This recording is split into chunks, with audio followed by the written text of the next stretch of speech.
quella porta. Vedi, lui mica lo sa, e anche a dirlo non ti ascolta. Gli piace urlare e giudicare, decidere già che cosa sei. Ti chiama goccia e tu sei mare, e gioca a 1 contro 6. Ma se solo ti avvicini e se ascolti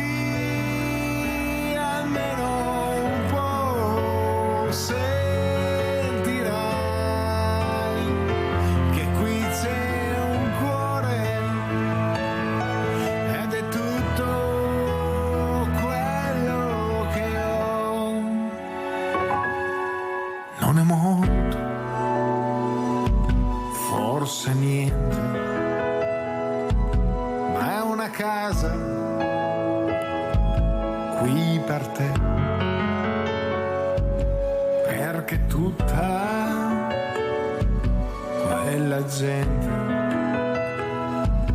quando è notte, poi dov'è? E allora ascolta questo suono impercettibile, rumore che fa casino più di un tuono. Dormi stanotte sul mio cuore, ma se solo ti avvicini e se ascolti almeno un po', sentirai che qui c'è un cuore ed è tutto quello che ho. Ma se solo ti avvicini e se ascolti almeno un po', sentirai che qui c'è un cuore ed è tutto quello che ho. Ed è tutto quello che ho. Ed è tutto quello che ho.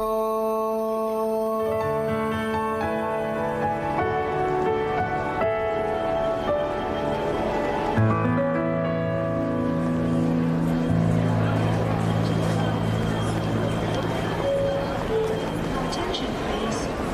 Please do not smoke in the terminal building. Smoking is only permitted in the specified smoking areas.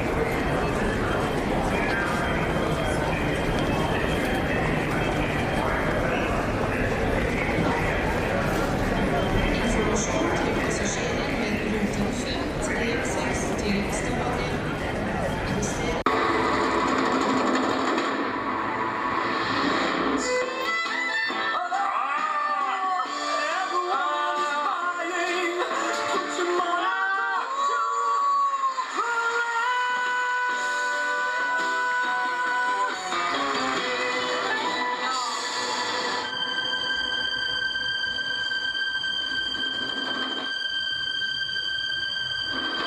Non è vero, non ci credo.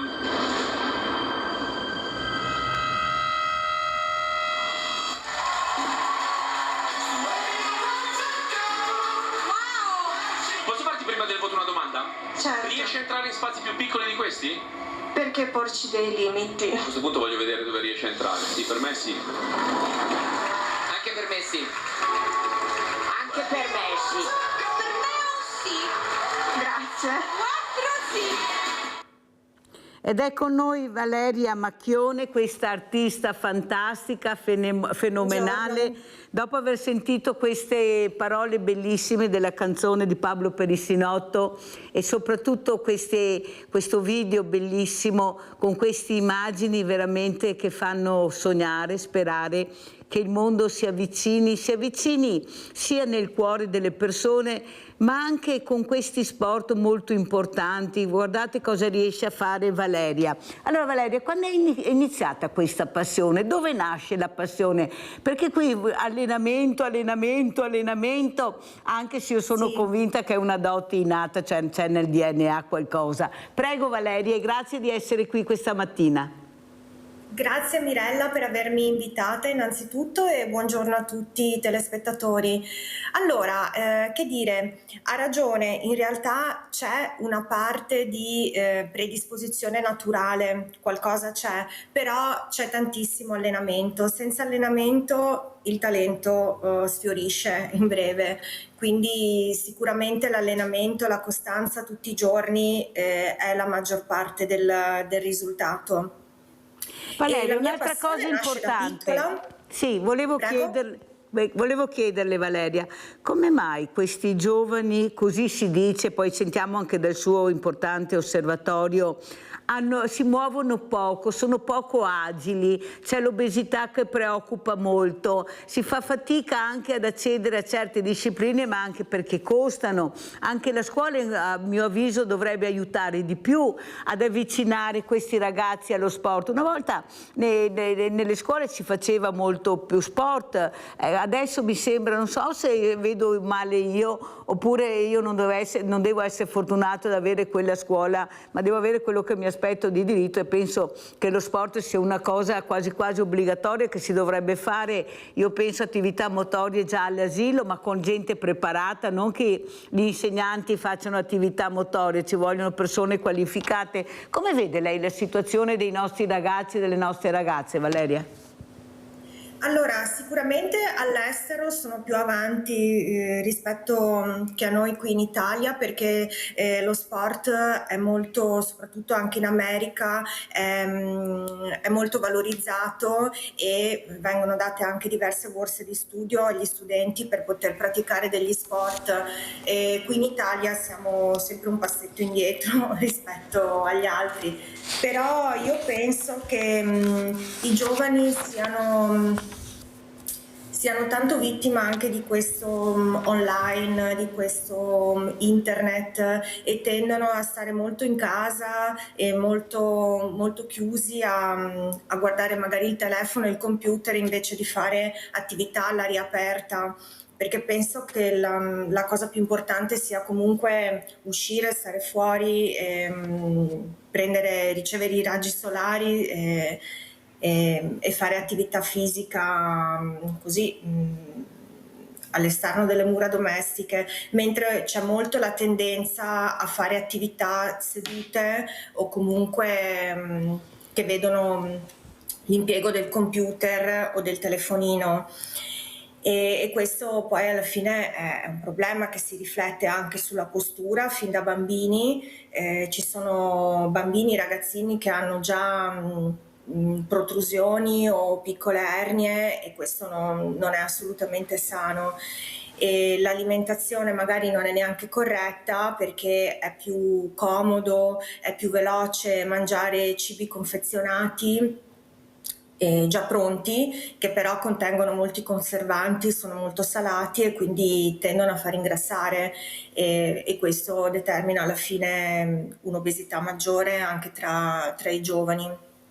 Penso che bisognerebbe ritornare un po' alle abitudini sane, stare all'aria aperta, mangiare cose fresche, semplici, cucinate al momento, e questo alla fine porterebbe a uno stato di salute migliore. Penso che dipenda principalmente da noi. Sono convinta anch'io che dipende da noi, bisogna vedere se qualcuno ha voglia, ecco, di impegnarsi, specialmente certi genitori, perché col lavoro, con lo stress non è sempre facile, ecco, però io penso che verdura e frutta possiamo ancora, abbiamo la fortuna di vivere su un territorio e possiamo acquistare a chilometri zero, la pasta, dobbiamo vedere se hanno voglia di fare questo, perché non è colpa di sicuro dei ragazzi, ecco, io sono stanca di sentire incolpare i ragazzi, alla base c'è qualcos'altro. Don Augusto Antonioli, la ringrazio, ce l'abbiamo in telefonica perché purtroppo non riusciamo a fare, eccolo qua che lo vedo Don Augusto, però almeno la foto la vediamo, bravo il nostro regista Italo Morao. Allora, Don Augusto Antonioli, direttore ufficio missionari Belluno, terrorismo negli stati africani. Allora, Don Augusto, Don Antonioli, io faccio fatica a comprendere, specialmente dopo aver sentito Papa Leone quando ha detto basta uccidere bambini. Allora qui in Italia e in Europa si fanno pochissimi bambini, dove se ne fanno tanti li uccidiamo, c'è qualcosa che non torna. Don Augusto, cosa ci dice? Come vede lei dal suo importante, ecco, osservatorio quello che sta succedendo nel mondo, queste creature fragilissime che non possono difendersi e che vengono anche uccise in maniera barbara, senza un motivo, ma perché qualcuno ha deciso che in quel territorio invece di aiutare a crescere sani, colti, questi bambini li uccidono. Cosa vede lei, Don Augusto, e grazie di essere qui a Sveglia Veneti. Prego. Grazie a voi, buongiorno a tutti. Difficile dare una risposta a queste domande. Intanto, diciamo, la popolazione dei paesi africani è in gran parte di bambini, di giovani, l'età media sono 18-20 anni, quindi sono quasi tutti bambini e giovani, e sono le vittime di tutte queste guerre. Non solo vittime dirette a causa delle armi, dei bombardamenti, ma anche vittime dei disagi, della fame, di queste conseguenze che la guerra porta. Ecco, e in fondo c'è questo egoismo delle persone e ci sono interessi economici che non guardano in faccia a nessuno, pur di prendere possesso delle terre si sterminano popoli interi. Guardate in Sudan o nei paesi del Sahel le vittime sono i bambini, e lì anche dove non ci sono le guerre, ma ci sono problemi problemi causati dal cambiamento climatico, dallo spostamento di popolazioni, quindi è proprio una tragedia immane. Don Antonioli, quello che però non riesco a comprendere è che forse qualcuno ha deciso che anche la fame può essere un'arma micidiale e mortale. Tanto è vero che noi vediamo che le armi arrivano, non si sa da dove, ma arrivano, anche armi di ultima generazione, ma il cibo non arriva. Il cibo fa fatica ad arrivare, non ci sono i corridoi per permettere questo. Anche qua mi sembra che ci sia un disegno perverso, micidiale, cattivo, terribile. Ecco, la fame, anche questa è diventata un'arma di guerra, secondo lei, Don Augusto Antonioli? Certo, è una delle ultime strategie dei terroristi islamici, della Jihad islamica. Guardate, in Mali c'è un governo frutto di un golpe militare. Hanno cacciato i francesi, sono arrivati i russi, e la strategia dei jihadisti è quella di interrompere tutti gli aiuti umanitari, ma non solo, anche interrompere ultimamente stanno bloccando tutti i rifornimenti nella capitale, a Bamako. Stanno bloccando tutti i rifornimenti, quindi La città è isolata completamente, non arriva la benzina, non arriva il gasolio, non arrivano i viveri e quindi la popolazione è lì assediata e patisce la fame. La strategia è proprio questa di impedire i rifornimenti e di far sfiduciare il governo attuale, quindi la popolazione si ribella contro il governo e fa il gioco dei terroristi. Quindi non sono solo le armi, la guerra, ma anche la fame diventa uno strumento per appropriarsi dei territori.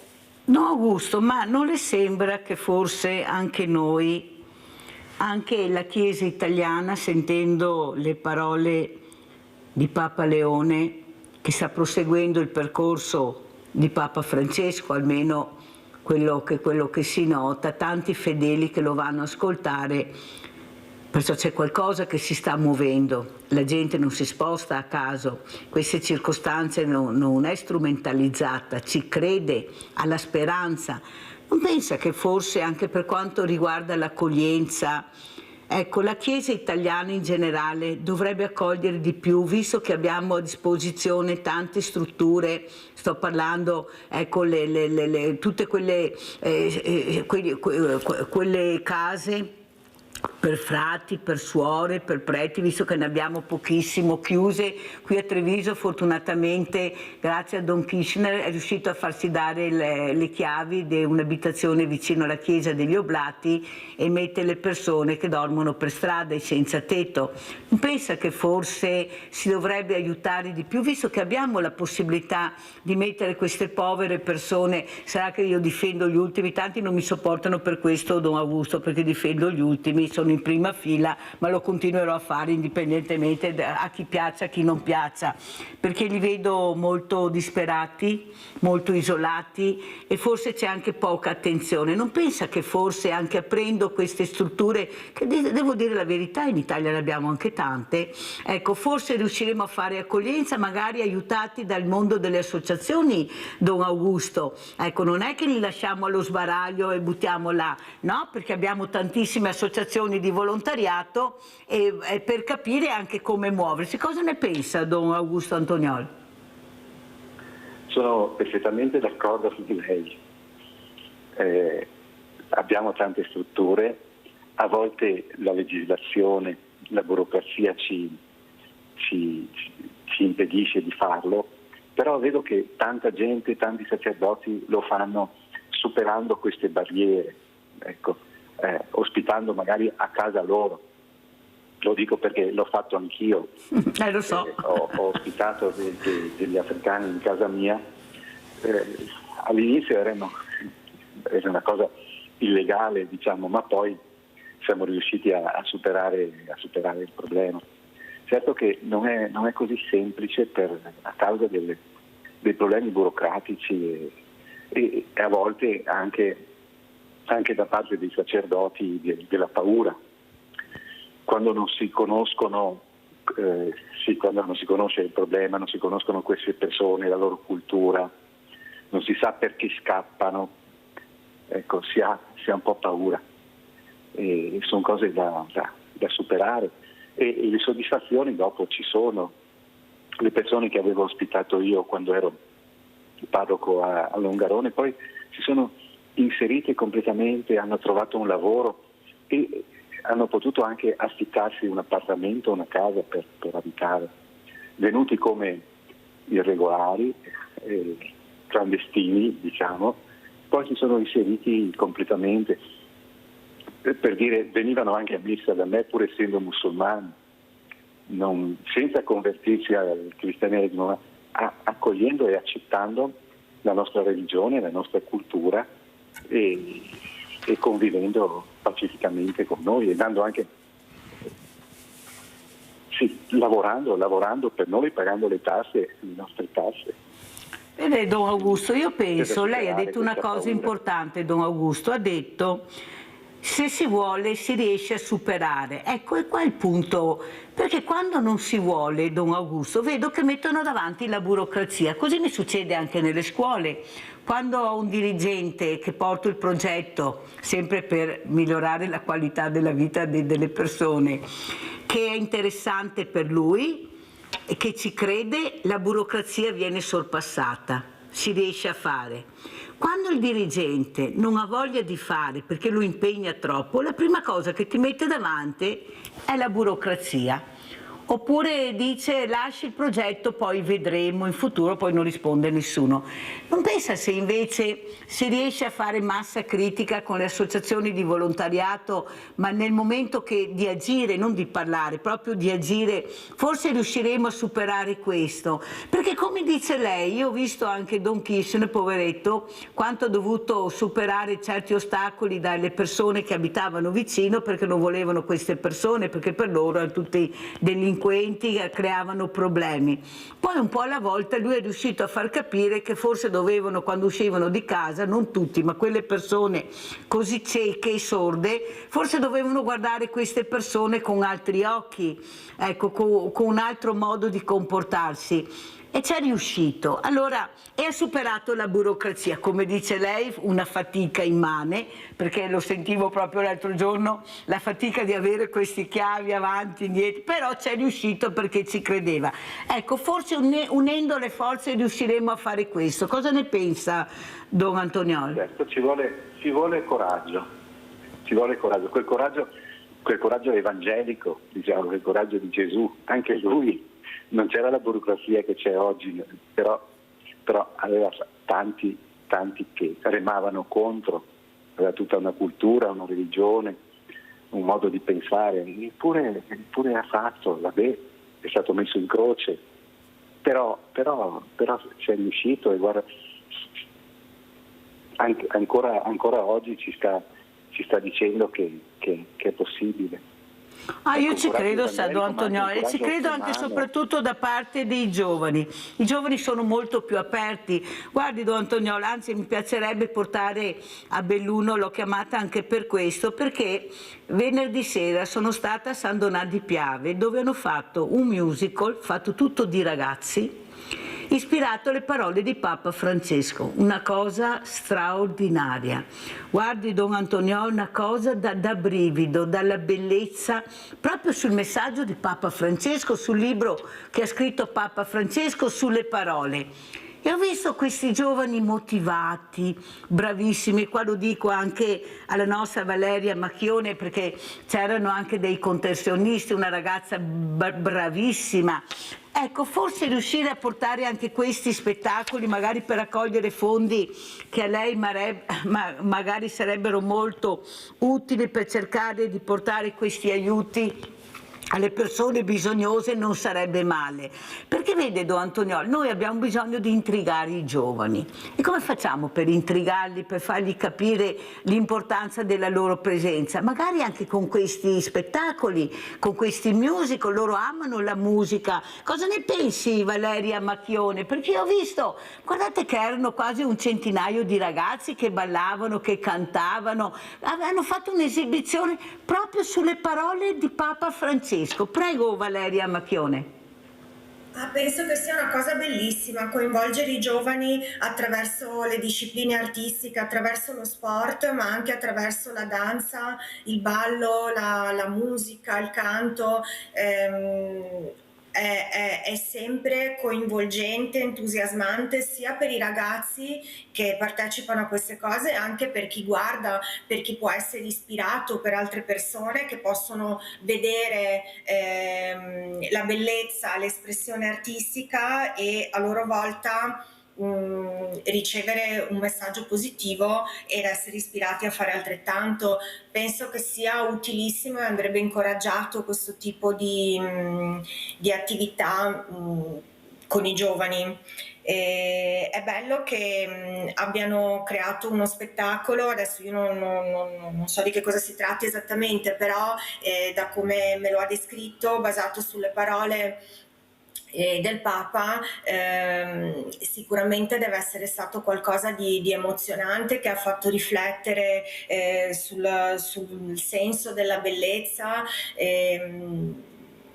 e come anche le parole sacre possono trovare la loro espressione nel quotidiano, nella realtà, e proprio nel vissuto di tutti i giorni. Grazie, veramente grazie, guarda Valeria, per quello che ha detto, perché è molto importante sentire e guardare l'altra faccia della medaglia. Questa artista meravigliosa dice: è bella questa cosa, si può fare, basta unire le forze. Magari inviteremo anche Valeria magari a partecipare, se riusciremo a portare avanti questo spettacolo, perché io ho riflettuto, Don Antoniol, sa qual è il problema? I soldi. Ogni volta i soldi, ecco, bisogna trovare i soldi. Ma io penso che avete sentito che Brunetta, il presidente del CNEL, ha fatto marcia indietro, perché penso che anche la Premier Meloni, quando ha sentito da 210.000 euro l'anno, 350.000 euro l'anno, con le pensioni che hanno i nostri, gli stipendi, forse anche la decenza di, prima di dire una cosa del genere, di proporla, sarebbe utile che questi politici o ex politici o presidenti di pensassero un po' a dove vivono e cosa vedono e cosa sentono. Ecco, cosa ne pensa Don Antoniol? Perché poi i soldi si trovano, se tu veramente ci credi, ecco, e vai a bussare nelle porte giuste, e qua ne abbiamo anche in Veneto, Don Antoniol, e tante porte ne abbiamo, le porte si aprono, perché è il messaggio che è importante. Che messaggio vuoi dare? E penso che una parola molto forte e molto importante ascoltata sia proprio la vostra, Don Antoniol. Io lo dico sempre, ecco, io penso che voi potete arrivare dove non arriva magari l'associazione di volontariato da sola, oppure l'artista da solo. Cosa dice Don Antoniol di questo spettacolo meraviglioso che fa fatica a decolare, a girare, proprio perché non si trovano i fondi? Ma i fondi si trovano dove si vuole. Guardate per le Olimpiadi cosa stanno spendendo e spandando, non so, avete visto? Cioè, dico la verità, per carità, non dico mica che sia sbagliato, ognuno la vede alla propria maniera, però io dico che forse bisognerebbe guardare anche da qualche altra parte. Cosa dice Don Antoniol? È possibile riuscire a portare avanti? Se servirà andrò anche a Roma, perché ci credo tanto, Don Antoniol, dopo quello che ho visto e che ho sentito, anche il pubblico presente era un sold out, era strapieno il teatro, una piccola città come San Donà, piccola per modo di dire, ma non una città capoluogo, che riesce a mettere in atto e far sì che questo musical decolli, ecco, trova le risorse, i fondi, sono unite le associazioni, la San Vincenzo di San Donà, con altri. Prego Don Antoniol, cosa dice? Proprio per cercare di aiutare le persone in difficoltà, perché se la politica non si muove dobbiamo muoverci noi, non c'è niente da fare. Prego.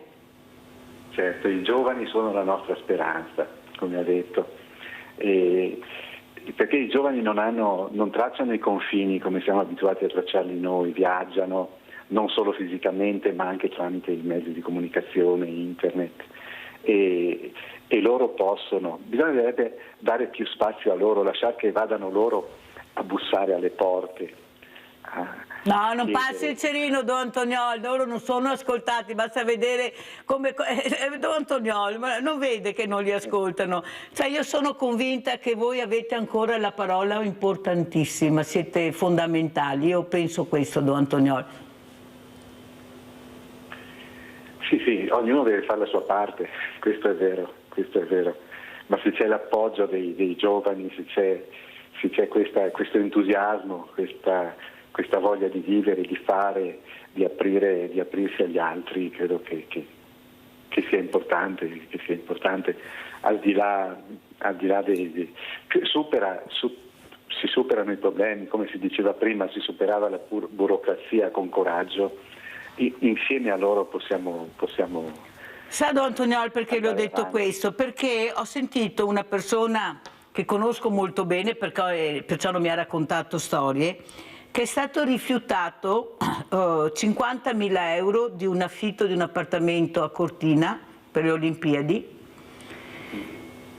E non c'era una sola persona che offriva questa cifra, ce n'erano altre, ma mi è stato anche detto che è stato detto di no, perché più tempo passa e più il prezzo si alza, perciò da 50.000 euro questa persona che ha questo appartamento riuscirà a prenderne di più per le Olimpiadi. Allora, siccome che Belluno è vicino a Cortina, mi sembra, ho detto chissà quanti stramiliardari arriveranno, perché non si parla più di miliardari, si parla di stramiliardari. Chissà magari che anche questi parroci non riescono a individuare questi personaggi strapotenti, perché con i soldi compri tutto, specialmente qua da noi in Italia. Non riusciamo a far sì di mettere questi fondi a disposizione di questi giovani, come ha detto lei, perché io ho detto non da soli, ma fare squadra, ho detto Don Antoniol, per cercare di portare avanti questo messaggio di pace che ha lasciato Papa Francesco, un messaggio di speranza. Noi dobbiamo continuare, dare la speranza a questi ragazzi. Allora, prima di rispondermi, Don Augusto Antoniol, mando la pubblicità così riflette sulle parole che ho detto. Pubblicità.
Ma si può vedere qualcosa di più bello, di più emozionante. Intanto complimenti veramente a Valeria Macchione, guarda veramente. Grazie. Valeria, una cosa incredibile, mi hai proprio emozionato. Pensate quanto sacrificio, come dice lei, sì, sarà anche nel DNA, ma l'allenamento ha dei numeri impressionanti. Eppure ci credi, Valeria, ecco, quanto importante è credersi la potenzialità che hai all'interno del tuo corpo, perché là è il problema. Prego. È fondamentale avere la passione. La passione è quello che ti manda avanti anche nelle brutte giornate che non mancano nella vita di una persona che fa un'attività fisica a livello professionale, perché ci sono comunque delle giornate brutte, dei dolori, dei periodi di sconforto, periodi in cui si lavora di meno, insomma capitano a tutti, e avere la passione, continuare a crederci in quello che si fa è quello che ti può mandare avanti, che ti fa continuare, che ti fa superare i momenti più difficili. E quello che dico sempre, la cosa fondamentale è avere una disciplina, perché la disciplina e la costanza superano anche la motivazione in un certo senso, che può avere alti e bassi, o comunque può essere soggetta anche a variazioni dovute a elementi esterni, situazioni emotive, eccetera, mentre quando si ha una disciplina passione e disciplina si possono superare tutti i momenti difficili ed essere sempre preparati poi per quando viene il momento giusto, il momento di dare il massimo di se stessi, di esprimersi e avere l'occasione giusta, ecco.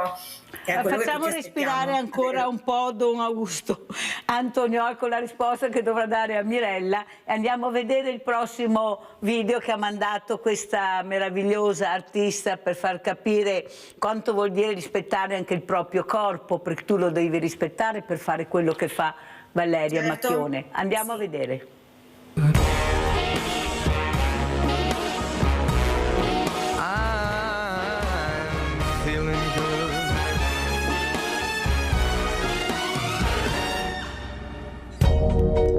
Fish in the sea, you know how I feel. The river running free, you know how I feel. Blossom on the tree, you know how I feel. It's a new dawn, it's a new day, it's a new life for me. And I'm feeling good.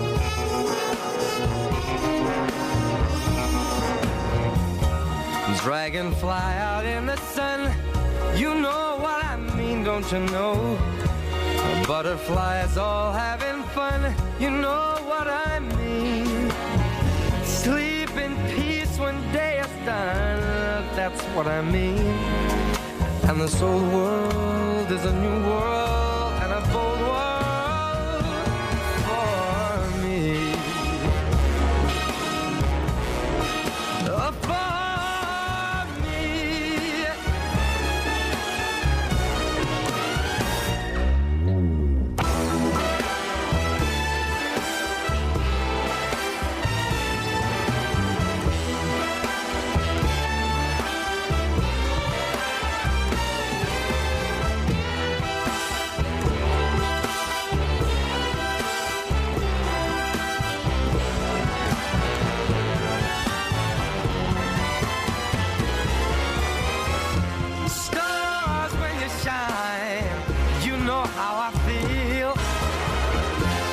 Scent of the pine, you know how I feel. Oh, freedom. Allora, dopo aver visto questo bellissimo video di Valeria Macchione, io vorrei leggere proprio questo Mercy, questo musical, Un gancio dal cielo, che Papa Francesco ha invitato a divulgare. Allora, l'associazione Arena Artis nasce nel 2003 col preciso intento di dare ai giovani un ambiente di socializzazione ove sviluppare le abilità personali, far crescere il talento, mettere al servizio di valori importanti le migliori energie dei giovani. Nasce così l'Accademia di Arte e Spettacola. Il musical è stato composto nel 2019. Musiche e testi originali sono ispirati da un libro intervista di Andrea Tornielli a Papa Francesco. Il nome di Dio è Misericordia, che guarda le vicissitudini del nostro tempo con sguardo indulgente, ma che incoraggia a riprendere il cammino con grande consapevolezza. Interpretato da più di 50 artisti, trasmette un messaggio di grande forza e speranza.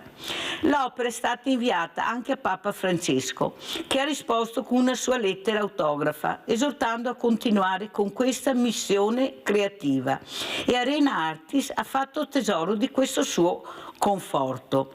Molti giornali importanti e testate hanno recensito il musical con lusinghieri apprezzamenti, accreditandolo come una testimonianza della migliore gioventù.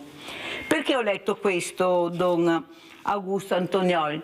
Perché questa cosa non è nata a caso, è nata per volontà di Papa Francesco, che doveva anche andare a vedere la prima di questo spettacolo e invece è caduto da letto quella volta, poveretto, è caduto da letto e non ha potuto partecipare e poi ci ha lasciato. Però la sua voce, le parole di Papa Leone XIV fanno ben sperare, e questi giovani hanno bisogno di questo, di speranza e misericordia. Prego, Don Augusto Antonioli. Sì, lei mi chiedeva di dove trovare le risorse per permettere a questo musical di essere divulgato, di essere conosciuto. Ecco, io pensavo, le risorse dai grandi miliardari, dai grandi industriali sono difficili da trovare, perché vogliono sempre qualcosa in cambio, se non economico, almeno di immagine. Le risorse, pensavo alle scuole che ho costruito in Africa, agli ospedali, non le abbiamo mai trovate dai grandi ricchi, ma sempre dalle piccole persone che si sono messe insieme, che hanno messo insieme quel poco che avevano, ma che poi sono riuscite a fare questi miracoli per aiutare gli altri. Ecco, credo che sia questo anche il modo di sostenere queste attività, queste iniziative che fanno del bene. Mettersi insieme, perché insieme si può, le varie associazioni, anche piccole nei paesi, nelle città, e poi con le persone buone che possono dar qualcosa. Io non conoscevo questo musical, vi ringrazio di avermelo fatto conoscere e cercherò di divulgarlo anch'io, magari di portarlo da queste parti. Grazie Don Augusto Antonioli, perché questa è la speranza, ecco, ascoltare questi giovani, intrigarli, dar loro l'opportunità di essere per una volta ascoltati, e solo i ragazzi possono parlare ad altri ragazzi, anche con questi musical creati apposta da questa grande anche regista, se pensi, che si chiama Antonia Varagnolo, che spero di avere anche ospite, che quando ha letto questo piccolo libro assieme a questa persona, Giovanni, suo marito, che ha detto: ma perché non facciamo un musical di questo libro? Non facciamo mica cosa semplice, una cosa difficile, difficilissima, molto particolare, impegnativa al massimo. Eppure ci credevano e ci sono riusciti, Don Augusto, ci sono riusciti a creare questo musical difficilissimo. Guardate, non è stato semplice, come lei vi spiegherà, spero di averla anche ospite prossimamente. Però Valeria, se ci credi ci riesci, cosa dici Valeria? Ecco, bisogna crederci, ecco, e soprattutto creare in questi giovani la speranza di essere ascoltati anche con queste cose che loro amano, come hai detto tu, la danza, la musica. Prego Valeria. Sì, bisogna crederci, e mi permetto di dire anche una cosa riguardo al reperimento dei fondi. Bisognerebbe anche sensibilizzare un po' questi imprenditori anche in Veneto, dove c'è molta ricchezza, ci sono tanti imprenditori, potrebbero anche finanziare, diciamo, in modo cospicuo queste iniziative come il musical di cui lei ha parlato, fare da sponsor, diciamo. Sarebbe una cosa bella che gli imprenditori che hanno la possibilità capissero l'importanza di sostenere l'arte e sostenere l'entusiasmo nei giovani, e far sì che loro possano crederci ancora di più, perché vedere poi un risultato, vedere la realizzazione di ciò per cui si è lavorato è sicuramente più incoraggiante che sentirsi sempre rispondere di no, o non ci sono fondi, non c'è la possibilità e via discorrendo. Ecco, io penso questo. Mantenere alto l'entusiasmo non è sempre facile quando ci sono tante difficoltà. Io sono convinta che incoraggiare i giovani dando possibilità sia una carta molto, molto importante da spendere, e che le realtà che possono farlo dovrebbero farlo. Ti ringrazio, sì. Valeria, veramente ti do del tuo adesso, perché ho capito che siamo in sintonia. Questo mi fa molto piacere. Veramente, assolutamente. Grazie Valeria, veramente grazie. Sono parole che mi fanno sperare anche il percorso che dovrò fare per arrivare all'obiettivo, che difficilmente mi fermo a metà strada quando credo in qualcosa, ma perché l'ho visto e ci credo, e penso che ci riusciremo, se riusciremo a fare squadra. Andiamo a vedere l'ultimo video prima di salutare questa meravigliosa artista Valeria Macchione, e poi la salutiamo. She messed around with a bloke named Smokey. She loved him the her down to Chinatown, and he showed her how to do the all around.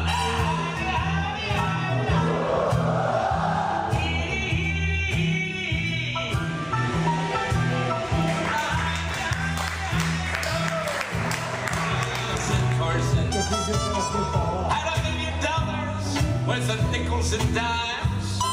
She sat around and counted them all 1,000,000 times.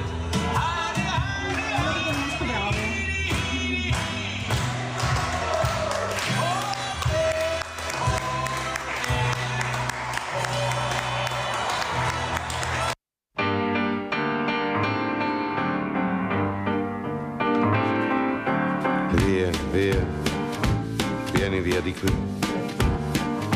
Niente più ti lega a questi luoghi, neanche questi fiori azzurri.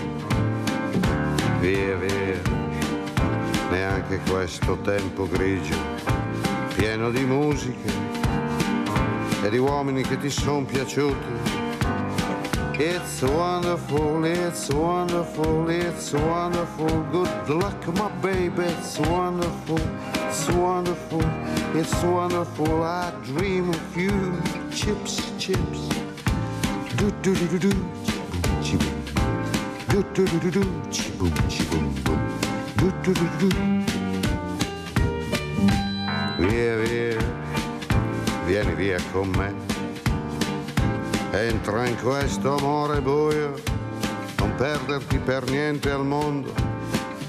Via, via, non perderti per niente. Complimenti, battiamo le mani anche a casa, anche se non riuscite a telefonare perché c'è la linea occupata da Don Augusto, ma so che ci siete, che siete anche in tanti, ecco perché veramente vi ho fatto vedere questa mattina, vi ho svegliato in maniera diversa. Chissà a casa quanti avranno magari cercato di provare a fare qualche esercizio. Valeria, allora grazie, vediamo anche le foto di Valeria. Come ci saluti Valeria Macchione, prego. No, dico, speriamo di no perché ci vuole un po' di allenamento per fare certi movimenti, non vorrei che qualcuno si fosse fatto male improvvisando qualche contorsione. No, si ferma prima, stai tranquilla perché vede proprio che non ci riesce. Vabbè. Come ci saluti Valeria? Allora, io vi saluto con la speranza di poter fare una performance in diretta nel vostro studio. Innanzitutto, mi piacerebbe moltissimo. Grazie Valeria, quando vuoi ci risentiamo, grazie, bellissimo, vedremo se riusciremo a farlo. Grazie Mirella per questa chiacchierata, per questa mattinata e spero che i video e le foto che avete visto possano essere stati di ispirazione per qualcuno che vuole fare arte, vuole esprimere se stesso attraverso una disciplina corporea artistica. Grazie veramente buon lavoro da tutti noi. Valerio, te lo meriti proprio, hai fatto capire l'importanza di credere in se stessi e soprattutto il rispetto del corpo, che è quello che io volevo trasmettere anche questa mattina. Ecco, se lo rispetti poi lui ti dà le risposte che tu vuoi ed è molto importante. Certo. Grazie. Sentiamo come ci saluta invece Don Augusto Antonioli. Don Augusto, l'ho impegnata stamattina, sì. Sì, allora mi dispiace di non aver visto i video perché non ho potuto collegarmi. Ma stasera sul cellulare Don Augusto domani mattina lo vede. Va bene, mi sono ricordato, io frequentavo, quando ero in Niger, frequentavo in Benin una comunità di recupero per i malati mentali e una delle forme di cura era proprio la musica terapia, la danza terapia e l'arte terapia. Sì. Ecco, e vedevo come i malati mentali risuscitavano quando c'era la danza, la musica, quando potevano dipingere. Ecco l'arte che come cura e credo sia importantissimo non solo per i malati mentali ma anche per curare le piccole malattie di ogni giorno, quelle di cui soffriamo. Allora, come ci saluta Don Augusto? Ecco, con quale messaggio ci lascia? Ecco, il messaggio è quello quando ci si mette insieme si può fare. Anche riguardo al musical di cui parlava, e poi riguardo a tante piccole e grandi iniziative che hanno i nostri giovani, mettersi insieme, riprendere le relazioni, quelle vere, e si va avanti, si cura noi stessi e si fa del bene agli altri. Grazie veramente, grazie, un grande abbraccio anche a Don Augusto Antoniol, questo direttore dell'ufficio missionari, ecco, che sta cercando anche lui di portare questi segnali di speranza, di pace nel mondo e di aiuti concreti. Ecco, forse un po' alla volta riusciremo a farcela col contributo di tutti, ognuno deve fare la propria parte. Grazie, grazie, pubblicità.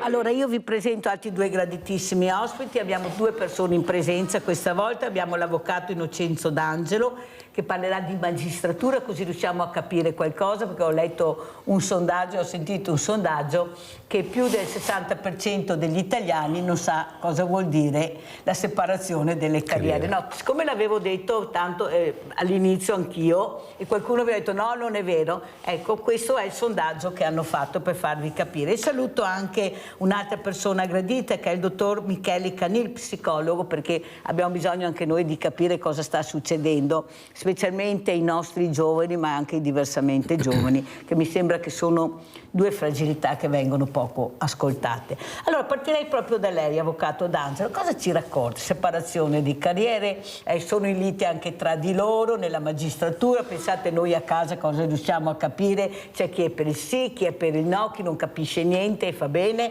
Prego, avvocato. Allora, più che altro è importante capire. No? Dopodiché ognuno chiaramente si fa la sua idea e voterà sì, voterà no, si asterrà, insomma quello che ritiene. Allora il punto di partenza è che questa riforma incide sostanzialmente sui magistrati penali, fondamentalmente, perché nel civile non esiste un ruolo significativo del PM se non in pochissime cause molto particolari. Allora, qual è il punto di partenza? Il punto di partenza che pochi ricordano è che dobbiamo partire dall'89. Andiamo tanto indietro nel tempo, però è il momento in cui in Italia si passa da un processo diciamo inquisitorio, in cui PM e giudici collaborano, addirittura nelle aule dei tribunali il PM era seduto a fianco del giudice, e si passa a un sistema accusatorio all'americana, per essere più semplici. E allora in questo caso il PM scende, si mette alla pari del difensore e da quel momento cominciano ad esserci due ruoli abbastanza diversificati. Diciamo che nel tempo sono già stati fatti tanti interventi per ridurre la possibilità per un PM di diventare giudice e viceversa. Da ultimo anche la Cartabia ha introdotto ulteriori limiti. Tant'è che oggi come oggi stiamo parlando di 20 passaggi all'anno tra magistrati e procuratori, quindi stiamo parlando di 20 su 10.000, capito? Oggi come oggi non è significativo in sé, quindi, però secondo me forse sarebbe anche opportuno uscire da questa ambiguità, stabilire una volta per tutte che queste due carriere sono diverse. E questa riforma infatti incide su quello che era un po' l'elemento più incisivo, cioè un solo CSM che riguarda sia i procuratori che i giudici. Un CSM che quindi stabilisce le promozioni, le assegnazioni e in qualche maniera l'elemento ancora di commistione fra le due categorie potrà essere questa, perché in questo CSM siedono sia procuratori che magistrati. Gli eletti sono eletti sia dai procuratori che dai magistrati e quindi in qualche maniera possono crearsi delle connessioni tra procuratori e magistratura giudicante. Quindi dal punto di vista direi pratico, per i cittadini cambierà poco o niente, cioè continueranno ad avere un procuratore che fa l'accusa, un avvocato che li difende e dei giudici che decidono se c'è o no la colpevolezza di cui un soggetto è imputato. Quindi questa riforma in realtà sancisce, secondo un certo punto di vista, un percorso per cui si è diviso il ruolo dei giudici ancora nell'89 e si arriva a un certo punto a stabilire due funzioni diverse. Quindi da un certo punto di vista lo vedrei quasi come un epilogo di un percorso durato quasi 40 anni, quindi non lo vedo come una cosa francamente né rivoluzionaria né così incisiva sulla vita delle persone, diciamoci la verità. Un altro aspetto interessante è che una cosa di cui si è già parlato è che CSM adesso per la parte, sia per la parte eletta del Parlamento sia per la parte magistratura non verrà più eletta ma verrà nominata con un sorteggio. Non ci sono ancora i criteri, quelli li farà una legge successiva. L'idea di fondo è quella di evitare il ruolo delle correnti all'interno della magistratura. Vedremo se così sarà. Comunque questa è una novità un po' passata sotto silenzio, ma che è una novità di un certo rilievo, perché evidentemente da questo momento in poi qualsiasi giudice se disponibile potrà trovarsi a fare il membro del CSM, pur senza appartenere a una specifica corrente o associazione di magistrati. L'altra modifica importante qual è? Quella che fino adesso il CSM faceva sia le promozioni ma faceva anche i procedimenti disciplinari, quindi sanzionava i magistrati o troppo lenti o che gestivano male il proprio ruolo. Viene introdotto una specie di tribunale speciale, che viene chiamata Alta Corte, per cui sarà un organismo per i magistrati giudicanti e uno per i magistrati requirenti che regolerà la carriera, le nomine, eccetera. E ci sarà invece un altro soggetto che interverrà sui procedimenti disciplinari.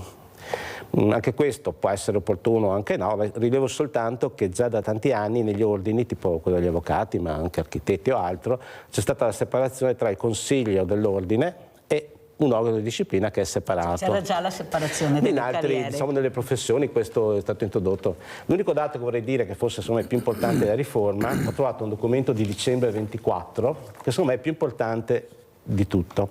Cioè, in questo documento il CSM si dice che su 10.654 posti da magistrato a dicembre del 24 ne mancavano 1.794. Quindi parliamoci chiaro, si può fare qualsiasi tipo di riforma, qualsiasi tipo di meccanismo che vogliamo, però se su 10.000 giudici ne mancano 1.700, capite che i tempi della giustizia non possono non essere lunghi. Allora sentiamo, io mi astengo al momento, voglio sentire il dottor Canil, Michele Canil, perché è anche psicologo, perché noi stiamo andando fuori di testa e le spiego perché. Nel senso che noi andiamo a votare e deleghiamo le persone per risolvere i problemi e sono persone profumatamente pagate con i soldi nostri. Allora mi sembra che quando hanno problemi, per togliersi il problema di torno passano la mano al cittadino, nel senso decidi tu cosa vuoi, su cose che noi non sappiamo, non conosciamo, vediamo anche le due fazioni, c'è chi per il sì, per il no, che l'ha spiegato anche molto bene, e noi ancora non riusciamo a capire, però la legge prevede che bisogna fare questo passaggio. Ma le sembra che in un momento così difficile che io vivo e con me tante altre persone sia questo il problema da chiedere al cittadino cosa vuole, se per la separazione, non separazione? Avete sentito come l'ha spiegato anche, ringrazio l'avvocato Innocenzo D'Angelo, che non è cosa semplice da capire di sicuro, invece di fare magari referendum sul fine vita, che forse là riusciamo a capire qualcosa in più, o su altre cose importanti, o sulla caccia magari, ci mettono davanti come le trivelle argomenti che se non sei preparato, ma nella maniera, vedete anche gli stessi avvocati che sono divisi tra di loro, perché ognuno la vede dalla sua angolazione. Mi sembra che sia un momento di fare un referendum con quello che costa il referendum su una cosa del genere, che a noi cittadini poi, come ha detto l'avvocato D'Angelo, non è che porti niente. A lei, dottor Canil. No, solleva una questione molto interessante, perché effettivamente a volte ci troviamo in questo mondo che già è molto complesso di suo a dover prendere una posizione piuttosto che dover riflettere su argomenti che hanno un'etica già complessa per gli addetti ai lavori, no? Ma che può essere la magistratura o può essere il momento che stiamo vivendo sotto il profilo della sanità, soprattutto quella mentale. Giusto per dare due numeri, ma con questo senza voler far terrore, ma per dire dobbiamo attrezzarci, perché fino a pochi anni fa l'OMS ci diceva che i disturbi mentali potrebbero essere stati al secondo posto dopo i disturbi cardiovascolari come patologia diffusa. Ad oggi purtroppo la proiezione dell'OMS, quella recentissima che è uscita da poco, ci dice che i disturbi mentali, in particolare la depressione, sarà la prima malattia al mondo, e sottolineo la prima malattia al mondo, quindi dobbiamo cercare di fare in modo che ci sia non solo, come dire, un senso civico di tutti nell'aiuto, nel far rete, i professionisti ci sono ma chissà neanche se basteranno, il pubblico fa quello che riesce, il privato si attrezzerà, ma deve esserci, giustamente come dice lei, anche una coscienza un po' più in alto, ecco. Ci sono molte tematiche complesse, la separazione, le annose questioni legate agli affidi dei figli, ad esempio, quando finiamo in tribunale attraverso le CTU, le CTP e tutto quello che ne consegue, piuttosto che altre tematiche che saranno legate alle evoluzioni della medicina, no?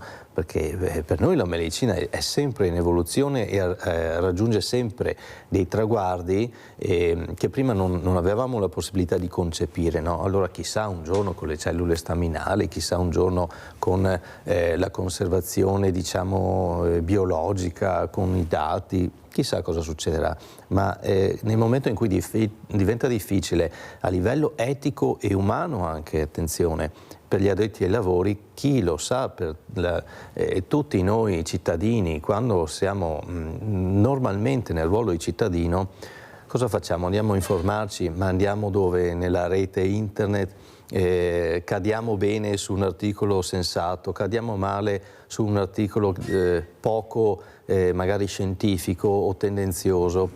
Quindi io consiglio sempre di provare, intanto se si fanno letture, a fare delle letture qualificate che non siano proprio dei blog, con tutto il rispetto per i blog, ma insomma si trova un po' di tutto, e poi magari provare a confrontarsi con i professionisti di qualsiasi categoria, perché se si ha un dubbio, a volte se è già difficile per chi se ne occupa tutti i giorni di quella materia lì, figuriamoci per me che non so nulla di quel dato argomento, rischio di essere veramente risucchiato a livello di mala informazione, no?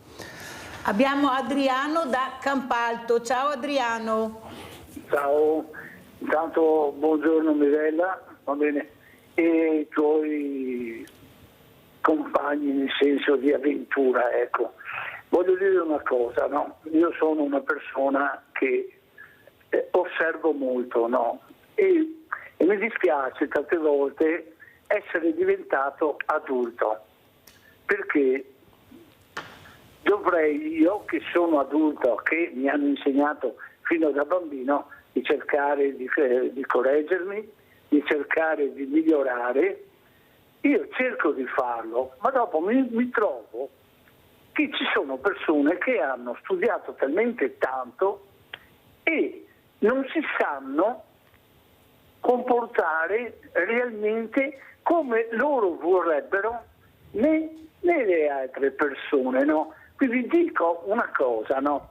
Cerchiamo un po' di ascoltarci e di parlare insieme, e quando uno segnala, come ha detto la signora Mirella, ha detto una cosa bellissima, e io dico, se non l'avrebbe fatto lei l'avrei fatto io.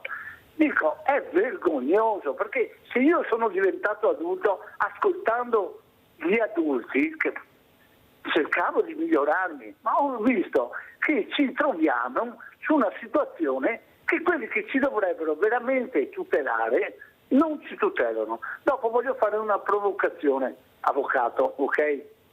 E questa è una provocazione perché ho sentito più di qualche famiglia, no? Perché tante volte si discute, si dice, guarda, succede sempre a quel povero disgraziato, va bene? Non succede mai a un giudice, non succede mai a un avvocato certe cose. Come mai noi siamo abbandonati a se stessi, alle nostre disgrazie, e in più le persone soffrono perché vengono uccisi i figli, vengono uccisa la moglie, quello che è, e ti trovi che i giudici non succede mai niente, l'avvocato non succede mai niente. È una domanda che mi sono chiesto, non solo io, ma più di qualche persona in pullman che ci troviamo e discutiamo di questo problema. Perché voi siete più sicuri di noi? Cosa c'è? Non siamo intelligenti noi o c'è qualcosa che non quadra? Vi ringrazio e buona giornata. Abbiamo sentito Adriano da Campalto, che salutiamo. Prego, avvocato D'Angelo. Beh, diciamo, giudici e avvocati sono due situazioni decisamente diverse. Al di là del fatto che teoria agiscono nel processo, i ruoli, le funzioni, le responsabilità sono completamente diverse. Chiaramente l'avvocato in realtà risponde come qualsiasi cittadino, nel senso che l'avvocato che imbroglia, l'avvocato che truffa, l'avvocato che ruba, cioè, verrà inquisito come qualsiasi altro. Vabbè, può essere che l'avvocato conosca un po' meglio le leggi, si possa difendere già meglio. Quindi sul fatto degli avvocati non è che hanno qualche tutela particolare, assolutamente no, l'avvocato ha le stesse, anzi gli avvocati hanno anche dei consigli dell'ordine che possono sanzionare comportamenti che se anche non sono reati sono comunque scorretti verso i cittadini, e questo è a tutela del cittadino, perché bisogna ricordarsi che l'avvocato in realtà è un soggetto che ha la sua funzione specifica nel difendere gli interessi dei clienti che sono cittadini. Quindi la funzione dell'avvocato in un sistema è quella di garantire chiunque, nel limite possibile, nei confronti della legge, nei confronti dei soprusi, nei confronti delle angherie. Cioè, se tenete presente che una delle prime cose che fanno i regimi autoritari è quella di mettere in difficoltà gli avvocati e limitare il ruolo degli avvocati, perché finché c'è qualcuno che può parlare a tua difesa, qualsiasi cittadino ha qualche garanzia in più. Adesso non voglio enfatizzare il ruolo dell'avvocatura, però se ci pensate in realtà è l'unico modo che ha una persona per far valere i suoi diritti, trovare un avvocato che lo difenda fino in fondo, lo difenda in coscienza. Questo è fondamentale secondo me. Poi chiaro, non tutti gli avvocati sono perfetti, come non tutti i medici, non tutti i commercianti, non tutti gli artigiani, insomma. Però il ruolo degli avvocati è fondamentale. Sulla magistratura certo si apre un grosso discorso, perché effettivamente il tema della responsabilità dei magistrati per le loro azioni in quanto tali è un tema che è sempre stato affrontato più volte ma non ha mai trovato soluzioni diciamo significative. I magistrati sanzionati sono pochissimi, quasi tutti hanno dei giudizi più che positivi, quindi è da chiedersi appunto se non ci sia da rivedere il modo con cui viene valutato l'operato dei magistrati, anche in funzione della lunghezza dei processi, perché un po' c'è il problema detto prima della gravissima carenza dell'organico, manca un 17% o 16% dei magistrati, e non è poco evidentemente. E poi chiaro, non sempre anche i magistrati sono perfetti nelle loro attività. Allora andiamo a vedere, grazie Avvocato D'Angelo, andiamo a vedere invece questo servizio proprio a Treviso sulla Baby Gang nella Marca. Non so perché questo nome, vorrei chiederlo anche al dottor Canil, Maranza, Baby Gang, non riesco a capire. Ecco, c'è qualcuno che soffia molto anche sulle parole, sulle etichette, e questi ragazzi, sentirsi che io ho parlato con loro quasi quasi un distintivo, cioè io faccio parte della Baby Gang, sono un Maranza, perciò per loro si sentono importanti. Andiamo a vedere il servizio e poi lo commentiamo col dottor Canil.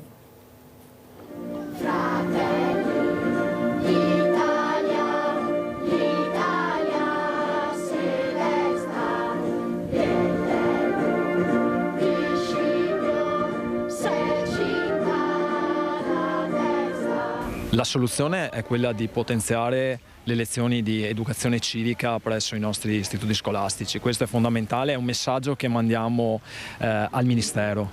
Si crea l'educazione, la cultura, l'educazione, e si comincia qui a integrare tutti i nostri cittadini. Chi non capisce che l'integrazione deve essere governata ed è una nostra potenzialità, credo sia rimasto all'Ottocento.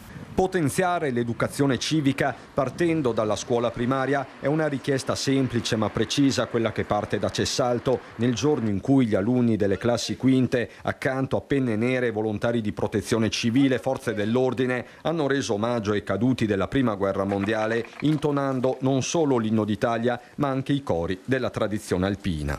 Noi avevamo bambini somali, greci, nigeriani, albanesi, rumeni, avevamo di tutto, ed è questo che è bello della scuola italiana, sa accogliere tutto, ma dobbiamo ogni giorno fare in modo che l'unità ci sia realmente. L'unità si crea con anche iniziative di questo genere. Integrare quindi l'unico strumento per affrontare anche il nodo delle seconde generazioni, il disagio giovanile, le baby gang, fenomeni in espansione, con la Marca trevigiana maglia nera in Italia per incidenza di reati commessi da minori.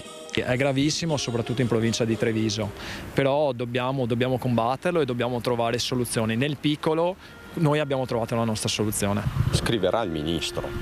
Sì, assolutamente, gli farò presente questa nostra esperienza. L'educazione civica va, a mio parere, va potenziata, va resa possibile a tutti i ragazzi, naturalmente a partire dalle scuole. Il rispetto reciproco, il rispetto per la comunità, il rispetto di se stessi e il rispetto naturalmente del bene comune. La lettera al ministro Valditara sarà scritta e inviata nelle prossime ore. Quello di Cessalto, confidano dall'amministrazione, potrebbe diventare un modello.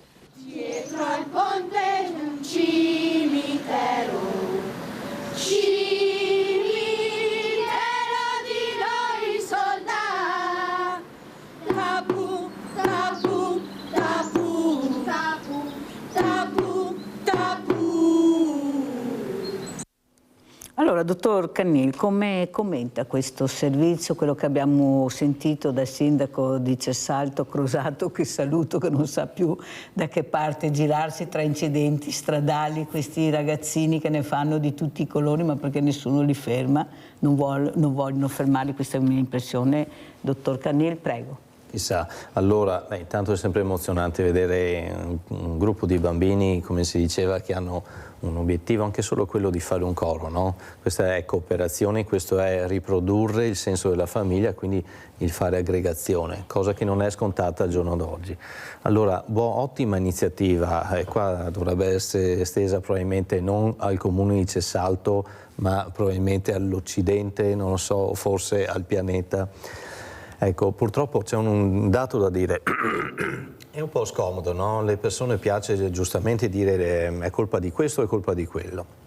Qui è multifattoriale, perché abbiamo non solo il senso civico, ma dovremmo anche intervenire su quella che è la prima culla della personalità di un individuo, la famiglia, e lì è già un po' più complesso intervenire.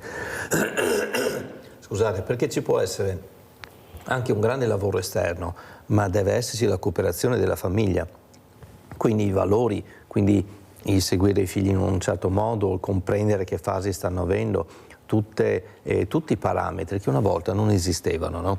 La nostra educazione e quella delle generazioni prima era fatta molto più in modo istintivo, per cultura, l'allevamento dei figli, l'educazione, era qualcosa che veniva in modo spontaneo. Oggi ci sono 1000 trappole nella società, bisogna stare molto più attenti. Sicuramente questo è un primo passo, forse anche intervenire sulle famiglie che possono avere delle difficoltà a livello educativo può essere un aiuto ancora in più, e poi attenzione, un altro punto importante sono i modelli che la società propone. Non stiamo a dire dove sono questi modelli negativi, ma purtroppo i giovani, volendo, ne hanno in abbondanza, sia sul fatto di aggregarsi in malo modo per andare contro la socialità, quindi un atteggiamento antisociale, sia il fatto di premiare o identificarsi in gruppi che sostanzialmente delinquono, ma a loro sembra quasi un rituale di crescita, no? E poi il senso del limite che citava anche lei, questo è importante, perché lì dove nell'educazione dei figli non c'è la giusta dose di senso del limite, quindi non stiamo parlando di un limite esagerato, ma neanche di assenza del limite, che sappiamo che fa sviluppare in età adulta psicopatologia. Questa è una cosa certa ormai da più di un secolo. Quindi il giusto limite fa sì che l'essere umano, quindi il bambino, riesca a canalizzare le sue intenzioni, le sue curiosità su qualcosa, accetta le sconfitte, ma sa che deve correre dentro dei binari, quindi avrà soddisfazione di sé e crescerà sicuro. Dottor Cannil, devo correre perché purtroppo certo. Il tempo è tiranno, ma è un argomento che mi sta molto a cuore, poi volevo che intervenisse anche l'avvocato Innocenzo D'Angelo. Allora, questo ragazzo che è stato ucciso a Treviso in maniera brutale, naturalmente sempre la droga, quasi sempre, che produce questi effetti devastanti, che nessuno si accorge, forse che dovrebbe intervenire qualcuno prima, visto che è a tonnellate la droga, si trova dappertutto, ve lo posso assicurare. Questi ragazzi poi non ne parliamo con la fragilità che hanno, ci sono gli avvoltoi dietro l'angolo dappertutto, però quello che non riesco a capire è questa messa alla prova.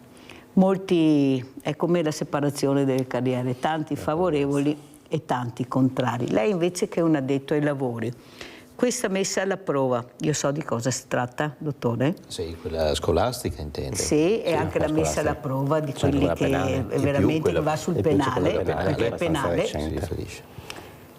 Si premia questi ragazzi, perché io voglio capire, dopo quello che hanno fatto, se noi siamo in grado di fare una messa alla prova seria, se la comunità riesce a recuperare. Abbiamo sentito quel ragazzo che è scappato, pericolosissimo, cioè è scappato da una comunità, e invece come si potrebbe recuperare anche con la giusta severità, perché è stato ucciso un ragazzo che non tornerà più. Io ho sentito, mi sembra una familiare che ha chiamato la scorsa settimana, non siamo neanche riusciti a vestirlo, l'abbiamo visto messo nudo, perché non si poteva neanche toccare. Capisce che c'è qualcosa che non torna, perché questi ragazzi hanno bisogno anche di capire che se sbagliano devono pagare, perché più di qualcuno mi dice, poi vorrei sentire anche l'avvocato D'Angelo, che è più tutelato il minore che non la persona che veramente dovrebbe essere tutelata, che magari con la legittima difesa, tipo diciamo in casa, che poi sarebbe tutta da parlare, o la certezza della pena. Secondo lei è giusto la messa in prova, e chi farà la messa in prova? Perché anche qua è da discutere. Prego, dottor Cannini. Allora, spesso sono messe alla prova in situazioni protette, ma non è detto, perché ci sono varie forme, poi casomai l'avvocato mi aiuta. Certo che bisogna vedere nello specifico quella persona che tipo di profilo di personalità ha, e se eventualmente ci sono delle patologie latenti che, seppur anche in adolescenza, dove diciamo non si fa mai una diagnosi definitiva, ma noi purtroppo dobbiamo dare un peso a delle parti psicopatologiche se ci sono. In quel caso lì purtroppo la messa alla prova non può essere qualcosa di lieve, non può essere qualcosa di leggero, deve essere una messa alla prova molto più protetta, molto più arginata. Poi se la persona manifesta difficoltà a comprendere la conseguenza delle azioni, quella persona lo manifesterà anche sulle cose piccole, non solo su un delitto, che è una cosa terribile. Quindi bisogna avere bene un quadro di chi abbiamo davanti, questo è fondamentale, altrimenti la riparazione generica non può valere per tutti e scappano delle situazioni a cui non possiamo avere rimedio poi, perché succedono poi queste cose. Avvocato D'Angelo, cosa ci dice lei invece, che sa benissimo come funziona la legge per questi terribili reati? Non sono un penalista, però insomma questa cosa posso dire. Cioè, di fondo il filone, bisogna pensare anche alle origini un po' di questa messa alla prova, cioè tutto parte dall'idea che la pena deve avere una funzione rieducativa, lo dice la Costituzione, insomma. E negli anni si sono fatti vari passaggi, diciamo il più recente è un po' connesso all'idea di giustizia riparatoria, cioè in qualche maniera, che un po' non è proprio la stessa cosa messa alla prova, ma lo schema è quello, cioè di dire ho fatto qualcosa di grave, mi pento, pongo rimedio nella maniera che è possibile, questo è il senso di giustizia riparatoria. Chiaro che condivido quello che dice il dottore, cioè il vero problema è accedo alla giustizia riparatoria per evitare le sanzioni penali e poi ricominciamo il giro, oppure effettivamente c'è una volontà di superare l'errore, superare lo sbaglio e cambiare tra virgolette vita, perché il senso della giustizia riparatoria, il senso della messa alla prova è quello di dire beh, hai fatto un errore, non stiamo parlando chiaramente di reati gravi, ma sono di reati un po' più contenuti, ti diamo questa possibilità di esprimere anche tangibilmente il tuo pentimento e ti permettiamo di ripartire senza portarti questa macchia sulle spalle, che chiaramente ti eviti un precedente penale che poi può comportare aggravi di pena, eccetera. Quindi è una modalità con cui si andrebbe incontro ai piccoli reati. Certo che il grosso limite è capire se diventa un semplice tecnicismo, cioè ho un reato di un certo tipo, quindi posso decidere la messa alla prova, quindi mi offro di, non so, andare in un ufficio comunale piuttosto che aiutare le manutenzioni in un comune, piuttosto che andare in un ufficio pubblico, piuttosto che andare in una casa di riposo a fare un X di ore di giorni di servizio, offrire un tot di denaro come ricompenso alla vittima, eccetera, oppure se diventa veramente l'inizio di un percorso. E qui chiaramente la giustizia ha i suoi limiti, perché anche i magistrati non è che siamo psicologi, quindi il grosso problema è, credo che sia difficile anche per i magistrati in questo caso valutare fino in fondo quanto c'è un pentimento, una volontà di cambiare vita e quando invece è soltanto un piccolo opportunismo per evitare Avvocato Ragno, lei ha detto una cosa importante: ci sono gravità e gravità.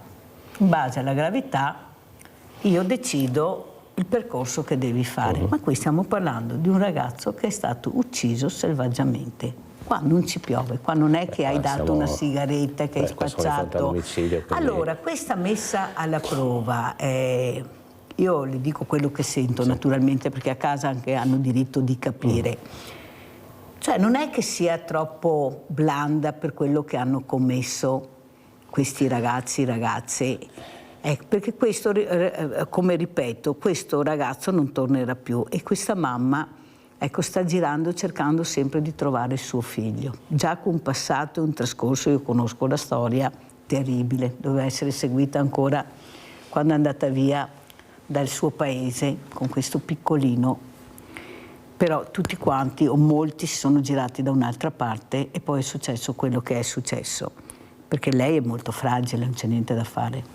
Però, dottore, quello che io non riesco a capire è in Italia chi si vuole tutelare e cosa si vuole fare, perché le posso garantire che sono stati portati dei progetti molto importanti per dei percorsi, diciamo, riabilitativi di questi ragazzi, però la risposta, come dicevo prima per il musical, è sempre la stessa: non ci sono i soldi, è troppo complicato, è troppo difficile a portare avanti questo progetto, specialmente stiamo parlando di minori o anche maggiorenni con un percorso di prigione magari anche o di reinserimento. Non le sembra che bisogna cambiare registro, dottor Canil, e far capire che anche se è minore, se sbagli e sbagli in maniera veramente violenta e pericolosissima per te stesso, ma soprattutto per la società, devi essere veramente messo in condizioni di non nuocere, perché io ho parlato con questi ragazzi, non sanno neppure che tu ne combini tutti i colori, però ai 18 anni paghi tutto quello che non hai pagato fino adesso. Non lo sanno, pensano che tanto per loro non ci sarà problema. C'è un qualcosa che si può fare, dottor Canil, perché noi siamo pieni, come giustamente, di psicologi, educatori, però basta vedere i giornali, sono anni ormai che vanno nelle scuole, nelle strade, che incontrano questi ragazzi, mi sembra che i numeri stanno salendo. Allora c'è qualcosa che non mi torna, cioè è questo il modo di operare oppure secondo lei, dottore, che è esperto in materia, ci vuole qualcos'altro per quelli che hanno superato l'asticella di far capire che questo sicuro non è il modo di comportarsi e di agire nonostante la droga, nonostante l'alcol e tutto quello che vuoi, ma fin là puoi arrivare, poi devi pensare bene, perché se ti droghi sai che il tuo cervello poi non ragiona più e puoi commettere qualsiasi cosa, lo sai. Prego, dottor Canil. No, ha ragione signora Mirella, teniamo conto che, leggevo le statistiche, spesso i reati peggiori vengono fatti in modo alterato, no? Quindi sotto l'uso di sostanze o alcol. L'uso di sostanze è dilagante a tal punto che io penso la maggior parte delle persone non si renda conto di quanto è facile e quindi cerchiamo anche di tenere una grande attenzione con i nostri figli, quanto è facile l'uso o il procurarsi di sostanze. Bisogna dire questo, entro di nuovo nel merito, il massimo possibile sarebbe di prendere subito nel crogiolo le famiglie dove vediamo che hanno difficoltà già all'asilo, alle elementari, lì dobbiamo intervenire perché dopo sarà riparatorio, ma lei capisce che è aggiustare qualcosa che già ha avuto una crepa. Chiaro che se parliamo di omicidio, se parliamo anche di altri atti commessi anche sotto l'utilizzo di sostanze, ma che vengono reiterati, e in giustizia questo succede purtroppo, dobbiamo tener conto che di fondo c'è un disturbo di questa persona. Se noi non trattiamo il disturbo, la questione non si può spostare sul hai capito le conseguenze o hai capito cosa hai fatto, perché quella persona lì, quel ragazzino lì che fa parte di un branco non ha nessun tipo di coscienza. Se non interveniamo lì, tutto il resto io temo sia molto molto molto marginale. L'educazione senza la conseguenza, senza il senso di responsabilità produrrà questo. Piccolo dato, in Stati Uniti accadono delle cose, soprattutto a livello di sanità, che noi qua vediamo 20 anni dopo. 20 anni fa si parlava del dilagare delle malattie mentali, della depressione negli Stati Uniti, ci siamo, così per altre varie cose. Ma è preoccupante perché adesso sembrerebbe che si sta stabilizzando la prima causa di morte nei giovani come suicidio, ma in Stati Uniti sta diventando altro, atti violenti e armi da fuoco tra i minori. Insomma, dovremmo cercare di tener conto di questo per chi ne ha i mezzi, perché quello che accade lì prima o poi arriva anche qui da noi, insomma, l'Occidente. Anche perché il messaggio che sta passando è che sono tutti ragazzi di seconda generazione, mentre non è assolutamente vero. Poi i numeri che io ho letto, perché bisogna guardare anche i numeri, ci sono i nostri italianissimi veneti di famiglie anche molto cosiddette per bene, che vorrei capire cos'è la famiglia per bene nel 2025, o la famiglia, perché mi sembra che qua, questa è la parola che si usa tanto, famiglia. Ma scusi, avvocato, dico anche al dottor Canile, ma soprattutto al dottor Canile, se io non ho la famiglia, dottor Canile, cosa faccio? La scuola è in grado di gestire questa piantina che sta crescendo curva perché nessuno mette l'asticella? E poi, come dice lei, quando arrivi a un certo punto è difficile mettere l'asticella, perché bisogna iniziare, cioè queste ragazze non hanno iniziato alle medie a fare queste cose, ci sono già dei precedenti che avevano questa indole un po' aggressiva da piccoli. È là, come dice lei, che bisogna lavorare, ma la maestra non è in grado di fare questo. È là che dovremmo supportare la scuola in questo momento che abbiamo capito il problema dove genera. Non genera a 14 anni o a 12, genera da molto piccolo. Vedi che questo bambino o bambina ha dei problemi.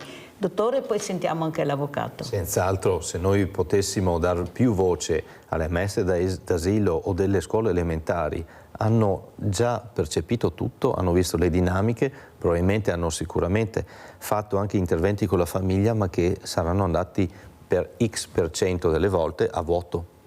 E quindi quello però è il massimo che noi potremmo fare, cioè riuscire a correggere subito la piantina, mettiamo il bastoncino, la piantina cresce bene e sta bene ed è felice quella piantina. La piantina sono i nostri bambini, ma nostri nel senso che un domani, come vedete, l'adolescente esce di casa e fa delle cose nella società, quindi sono di tutti a livello di coscienza, no? Bisogna intervenire lì soprattutto. Allora non togliamo assolutamente il lavoro agli avvocati che ne hanno comunque, ma penso che siamo tutti più contenti se viviamo in una società che si è occupata della piantina subito e quella piantina non avrà problemi. Bisogna fare più prevenzione, bisogna che cominciamo a parlare. Tantissima. Perché è inutile continuare a vedere quelli che delinquono, dobbiamo cercare di capire che questo non avvenga più.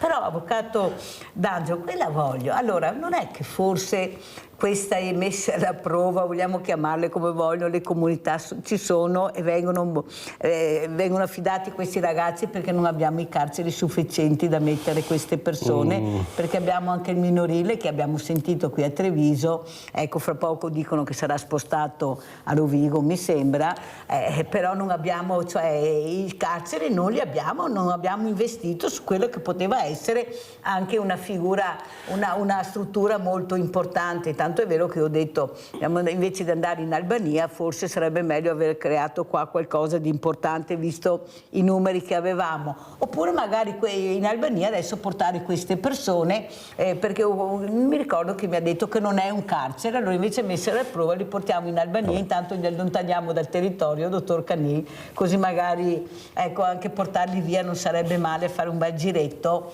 far capire che il mondo gira anche da un'altra parte, visto che abbiamo pagato questa struttura con i soldi nostri, abbiamo 18 persone mi sembra all'interno, ecco, seguite dai nostri carabinieri e forze dell'ordine. Ecco, come vede lei la situazione, avvocato D'Angelo? Tre osservazioni da fare molto diverse. Parto dalla prima, che è un po' eccentrica ma si collega a quello che dice il dottor Canì, perché insomma è stata esperienza come avvocato di diritto scolastico. Una cosa che ho notato negli ultimi anni, sono aumentando situazioni in cui devo difendere insegnanti da minori e da genitori. Quindi in realtà il tema è che molto spesso siamo arrivati in tribunale chiamando in causa la famiglia per i danni provocati dai minori, a livello di aggressioni, a livello di, come si dice, di minacce, ingiurie, diffamazioni, cioè veramente cose difficilmente immaginabili, ma fatte anche ai bambini elementari, cioè sta scendendo l'età in cui questo succede. E quindi l'impressione è che il primo elemento è che in questo momento gli insegnanti, la mia esperienza, la mia visuale, che sarà anche per carità parziale, episodica, come volete, però oggi come oggi l'insegnante non si sente né protetto né supportato, cioè in qualche maniera non si ritiene in grado di agire efficacemente nelle situazioni difficili. E qui, ha paura. E qui c'è una grossa responsabilità, direi, dello Stato, che evidentemente attraverso i suoi dirigenti, le sue strutture eccetera dovrebbe preoccuparsi di non solo preparare gli insegnanti, che secondo me la maggior parte sono preparati, ma proprio di aiutarli anche nelle situazioni contingenti in cui le difficoltà sono grosse, probabilmente intervenire in quel momento anche nei confronti delle famiglie che si assumono la responsabilità di quello che fanno i figli anziché difenderli, a mio parere sarebbe già uno sassolino, nel senso che diceva il dottore. Avvocato, la fermo un secondo solo, sì, perché sennò mi cade la linea. Abbiamo Sandra da Padova. Vai Sandra. Buongiorno agli ospiti. Purtroppo io vedo molta violenza, guardo tutti i programmi, Focus e tanti altri, e non c'è la coscienza. Cioè, ho sentito delle interviste dei Maranza, che sono la nuova generazione, che mi venivano i brividi, Mirella, perché vanno fuori col coltello, con la pistola, e allora gli hanno chiesto: ma perché hai il coltello? Mi devo difendere. Mirella, qui è chiaro che c'è la famiglia a monte, però mica tutte, come ha detto il psichiatra, non sono in grado di gestire una situazione delle volte così drastica. E anche noi italiani, guarda che parlo di ragazzi violenti, cioè per loro la violenza è come giocare. Allora Mirella, io credo che quel ragazzo lì che è morto, che mi vengono i brividi solo a pensarlo, cioè è chiaro che la famiglia non era in grado di gestire una situazione del genere. Però Mirella, c'è anche un egoismo di base, un egoismo, perché quando c'è molta violenza la gente ha paura e sta rintanata nelle loro case, o non, come hai detto te tante volte, non si muove. Io mi muovo, però Mirella, anche quella ragazza in treno che è stata malmenata in maniera brutale da un extracomunitario, perché bisogna dirle le cose come stanno, e c'erano 4 uomini, non sono intervenuti. Però Mirella, hai anche paura, perché estraggono un coltello e dopo, quando sei morto, sei morto. Allora è chiaro che viviamo in una società, ed è vero cosa ha detto il psicoterapeuta, che bisogna guardare da quando vanno all'asilo, perché ci sono dei bambini all'asilo, Mirella. Io mi ricordo quando c'era mio figlio, c'era un bambino che era violento e le suore erano buone, e allora diceva ma così è arrabbiato, ma no, la mamma non diceva niente, una volta ha preso un bambino, l'ha scaraventato addosso, parliamo di 4 anni, allora c'è qualcosa che non va. Allora le strutture, i soldi, allora sti soldi maledetti che servono, perché i soldi servono, è inutile il denaro, è inutile mai i soldi. No, i soldi servono, perché servono per fare questo, servono per mangiare, servono per pagare le bollette. Grazie Sandra, sentiamo anche come risponde un psicologo questa mattina. Ecco, dottor Cani, poi sentiamo anche l'avvocato come risponde alla nostra Sandra. No, allora non possiamo andare subito su azioni punitive pur capendo le difficoltà. La signora Sandra rappresenta chissà quante persone in Italia, in Europa, perché poi la situazione è diffusa. Attenzione anche a quello che si chiama effetto Werther, cioè pubblicizziamo troppo il Maranza e non Maranza e poi diventa identificativo per i ragazzi, no? Goethe scrive I dolori del giovane Werther, in tutta Europa c'è stata una serie di suicidi legati al romanzo, quindi diffondere anche queste cose, dobbiamo essere molto attenti. I ragazzi hanno bisogno di identificarsi, se hanno bisogno di identificarsi in qualcosa di esterno, c'è qualche ingranaggio che non funziona in famiglia, se la famiglia non ha dato limiti e conseguenze, c'è qualcosa che non funziona nell'educazione, è difficile per tutti mettersi in discussione, ma questa è la filiera per cui poi arriviamo al reato, all'uso di sostanze, all'antisocialità. Guardi, avvocato, io avvocato, sì, anche all'avvocato, ma anche al dottor Canier, poi sentiamo Antonio da Padova. Io non credo che questi ragazzi siano così feroci se non sono sotto sostanze. Attenzione a quello che dico, cioè, perché io ho il coraggio di andarli a cercare, anche a parlare con loro, anche a sedermi con loro, mi guardano come fossi un astronauta quando mi faccio questo, e io, questa qua, pensano subito naturalmente che io voglio droga, qualcosa, e io dico ciao, che bello che sei, come mai sei seduto qua? Cosa fai qua tutto il giorno? Ma li guardo, li fisso, loro rimangono perché non sono abituati a vedere che la gente deviano, ha paura di loro. Questa paura li rende forti. Nel momento che tu fai vedere che non hai paura, ripeto, non è che sia l'eroina di turno, però a volte sono fatta così, li vedo là seduti e mi siedo vicino a loro, anche sulle panchine magari, e poi vedo la fragilità che hanno quando veramente fai capire che tu non hai paura di loro. E questo li mette veramente a soqquadro. Guarda che l'ho provato e funziona, dottor Canier. E proprio con uno che ho raccontato più volte questo fatto, gli ho detto guarda che bello che sei, che ben vestito che sei, infatti era anche ben vestito. E mi ha detto ma va? Eh sì, ho detto mi piace, sai che stamattina a scuola la prof mi ha detto che vado a casa a cambiarmi, in che condizioni vado a scuola. Ma dai, ho detto proprio così mi ha detto, sai. Ma ho detto ma cosa ti piace? La moda allora? Sai che mi sono creati io questi? Ecco qua ho detto che inizia a dialogare. Se tu prima cosa non aver paura. Attenzione, guardate voi, non fate quello che fa la Mirella per cortesia, lasciatelo fare alla Mirella quando ha voglia di fare sta roba.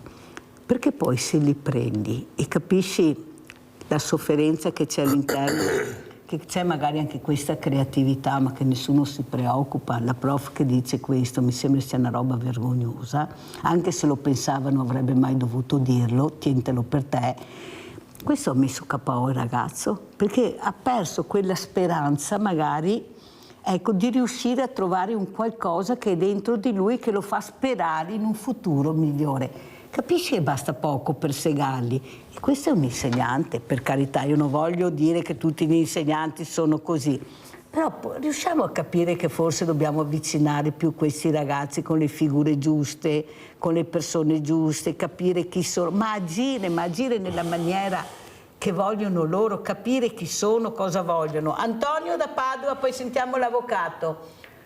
Antonio? Pronto? Sì, pronto, buongiorno a tutti. Io sento le lamentele, però non facciamo niente. Addirittura Brunetta voleva portarsi a casa 60.000 euro in più all'anno, ne prende già 210, 230, ne voleva altri 60.000 in più che gliel'avrebbero dati se qualcuno non si fosse... Ma io dico, ma questa qua cos'è la società? Cioè, io faccio fatica a arrivare a fine mese, c'è gente che porta a casa 800, 900, va bene, allora facciamo una regola. Lo stipendio più alto non deve superare di 7 volte quello più basso. Cioè, se c'è uno stipendio, un dipendente che porta a casa 800 euro al mese, 7 per 8,56, un onorevole deve portare a casa al massimo 5.600 euro praticamente. Una regola. Ma qui in Italia non ci sono regole. Uno può prendere quello che vuole, se aumenta lo stipendio, e dopo io tutti i giorni sento queste lamentele. Ma contro chi ci andiamo a lamentare se abbiamo quella gentaglia lì a Roma che non ti guarda in faccia, si vergognano, addirittura vogliono anche la protezione perché possono essere linciati magari con ombrelli. Allora uno dice, io voglio anche la tutela, la sicurezza, perché io non posso viaggiare, perché ho il rischio che un cittadino che ha 800 euro al mese mi dia l'ombrellata in testa. Ma è questo qua il modo di vivere in Italia? Ma vi rendete conto? Ma lo sappiamo noi i nostri diritti, noi non sappiamo niente, loro i diritti li hanno solo loro, a Roma hanno i diritti di ciappare i skate che vogliono e noi non abbiamo i diritti, ma non ho capito, ma tu lavori tutto un giorno, c'ha 800-900 euro al mese, ma lo sai cos'è che sono i tuoi diritti? C'è anche la Costituzione, l'Italia deve tutelare tutti e avere una vita dignitosa, questa è la Costituzione italiana, ma purtroppo non viene rispettata. Buongiorno e grazie. Ciao Antonio, prego avvocato. Sì, giusto l'osservazione sul fatto che la Costituzione dice che il lavoro deve essere garantire una vita dignitosa, che pone il grosso problema di garantire effettivamente stipendi che siano sopra una soglia dignitosa, ma qui apriremo un altro tema. Ecco, due cose. Una sul fatto in generale che secondo me, oltre al discorso della famiglia, la mia impressione da un osservatore della società, anche per il tipo di lavoro che faccio, è che rispetto a una volta i ragazzi abbiano meno prospettive. Quindi io credo che un grossissimo problema, oltre a quello delle famiglie, sia che il ragazzo non vede se stesso fra 5 anni, 10 anni, 15 anni. Quindi la domanda è: che senso ha per lui una società che non gli dà un ruolo, non gli dà un posto, non lo valorizza? Pensiamo anche al discorso di prima, lo ignora, no? Quindi in qualche maniera, non ho detto che sia la panacea di tutti i mali, però probabilmente anche ragionare seriamente sul fatto che è una società che è sempre più vecchia, che ha sempre più potere in mano alle persone di una certa età, che dà poca prospettiva a chi ha 20-25 anni. Pensiamo anche, il tema è diverso ma non tanto, a quanti nostri laureati vanno all'estero per un semplice motivo: prendono di più e hanno più ruolo anche oltre ai soldi, c'è anche questo, no? Ecco, per rispondere brevemente alla cosa di prima delle carceri, lì il problema è chiaramente spesso molte misure sono fatte non tanto per l'obiettivo nobile come in questo caso messo alla prova, ma perché in qualche maniera le carceri non può svuotarle, tenendo presente che ormai sotto i 3 anni di condanna è difficilissimo andare in carcere, nel senso che ci sono tantissime altre forme ormai da anni, no? Oltre a messa in prova che prima ancora della condanna. Quindi in realtà molto spesso la questione è: chi metto in carcere, a quali reati riservo il carcere? Quindi c'è tutta una pletora di reati. Sotto i 3 anni vuol dire tanta roba, vuol dire furti, vuol dire bancarotte, vuol dire lesioni, cioè tantissimi reati possono essere fatti sapendo che... Poi l'altro aspetto collegato però ai carceri serve che l'altro grosso buco, qui forse è più competente del dottore, l'altro grosso problema sono i detenuti psichiatrici che sono in ospedale anziché in quelle apposite comunità, quello che è scappato eccetera. Però dovrebbero essere costituite queste famose REMS che erano previste ancora da decenni. Il problema è che vanno fatte. Cioè, cosa vuol dire? Vuol dire spendere soldi per farle e spendere soldi per metterci il personale adeguato. Però, se non fai questo metti un tossicodipendente in carcere e cosa fai in carcere? Avvocato D'Angelo, però diciamo anche che mancano anche giudici, mancano avvocati. Ecco, una mia amica, un'avvocata che ho avuto qui ospite, non mi ricordo, sempre avvocato, ha detto, guardava il tribunale di Bassano e che li mettiamo dentro, perché per mettere dentro persone bisogna togliere da un'altra parte. Ecco, allora è un po' il gatto che si mangia la coda, processi che durano un'infinità. Come fai? Bisogna avere anche tanti soldi per portare avanti i processi, e c'è qualcosa che non torna, perché mi sembra che, come abbiamo parlato all'inizio della seconda parte della separazione delle carriere, più che quello che interessa ai cittadini, la sicurezza, si vada da un'altra parte. Ma anche là non si capisce bene dove andremo a parare, perché la separazione c'è già, ecco, è in maniera diversa. Ecco, noi dobbiamo fare un referendum che non riusciamo a capire, il 60% l'ha dimostrato ieri il sondaggio che hanno fatto. Allora anche questi tribunali che sono stracarichi di idee, per forza durano 20 anni, se non ci sono le persone che smaltiscono, allora cosa vede lei del suo servitorio? C'è questa volontà di cambiare oppure questo sistema va bene a qualcuno? Io mi ricordo che la carenza dei magistrati c'era quando ho iniziato io a fare l'avvocato, quindi insomma, non dico quanti anni, ma tanti anni fa c'era già questo tema. Quindi perché questo avviene? Ma alla fine si tratta di assumere 1500-1600 magistrati. È possibile che in Italia nell'arco di un paio d'anni non sia possibile fare i concorsi? Diciamo la verità, abbiamo fatto i concorsi per un numero di posti inferiore a quelli che mancano e quindi è perpetuata la mancanza di magistrati. Un dato proprio banale, faccio abbastanza dentro del lavoro, ad esempio a Treviso c'erano 3 giudici del lavoro fino a un paio di mesi fa. Prime udienze andavamo a settembre dell'anno prossimo. È arrivato il 4° giudice dopo un mese e adesso andiamo a aprile. Capite che lì non è che siano, loro facciano il loro lavoro, semplicemente se adesso in 3 facciano il lavoro di 4 è ovvio. Vladimiro da Rovigo, vai Vladimiro. Dunque, a parte che la parola maranza è una evoluzione della parola siciliana che vuol dire melanzane, cioè come i siciliani diceva che i nordafricani è lo stesso colore delle melanzane, ecco, da cui malanza. Comunque io al dunque, cioè io non credo che il discorso dell'accoglienza e dell'inserimento nella società vada a risolvere, ossia legare tutti i problemi, perché per esempio ragazzi che fanno i delinquenti, che fanno la gioventù bruciata, che non è che dei bianchi, ma quando uno dice che lei è la seconda generazione degli immigrati, già questo vuol dire che la prima, la famiglia, beh o mai se aveva inserito, lavorava via parlando. E il discorso è un altro, lei la maniera nella quale le varie, chiamiamole, etnie culturali presenti nel territorio si difende. Io ho visto una differenza, la maggior parte delle varie etnie si comporta come una specie di mafia, cioè loro creano un clan delle persone del Bangladesh, del Perù, via parlando, e si difende nei loro interessi da clan. Ed è un'eccezione però, ed è quella che crea i problemi, cioè gli immigrati che vengono da popolazioni islamiche, perché lì loro, oltre a un eventuale ragionamento del tipo clan di mafia, ma che c'è anche un'ideologia che li guida, e secondo me è questo che crea un pericolo diverso e maggiore, non il fatto che sia islamici, loro che hanno una religione, tutti che hanno una religione, che non c'è problema, ma lei è un certo modo che ha alcune persone di interpretare la religione islamica come modello per andare ad incidere in modo politico nella società. Ecco perché secondo me bisognerebbe porre un'attenzione non razzista e non prevenuta, ma solo per attenuazione, per risolvere problemi sociali, a un certo modo che ha alcune persone di propagandare l'islamismo in una maniera un po' troppo integrale ed aggressiva, perché questo modo di fare è quello che crea le bande che va in giro a fare dei stupri, delle violenze, via parlando, che non è finalizzata a raccogliere i soldi per sé e per il proprio clan, ma appunto creare casino.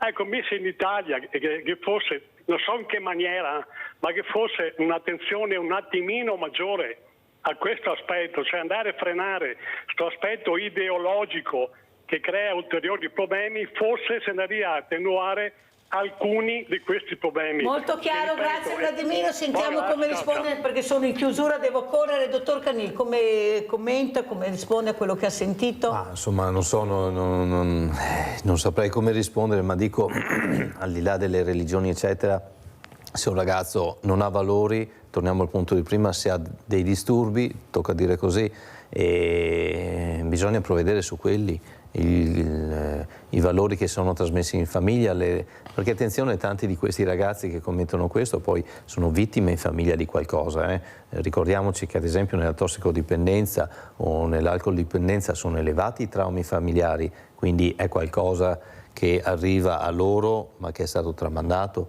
Bisogna capire ogni situazione, però non è sufficiente un metodo repressivo, dobbiamo prendere la piantina, come mi piace questa metafora, subito.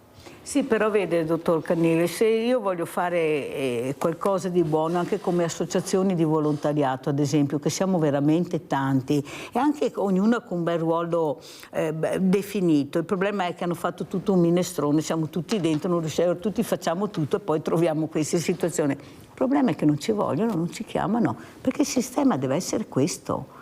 Io sono convinta che questo sistema a qualcuno va bene, perché io le lo dicevo prima, ma lo dico sempre, non è che dico una cosa che non dico mai.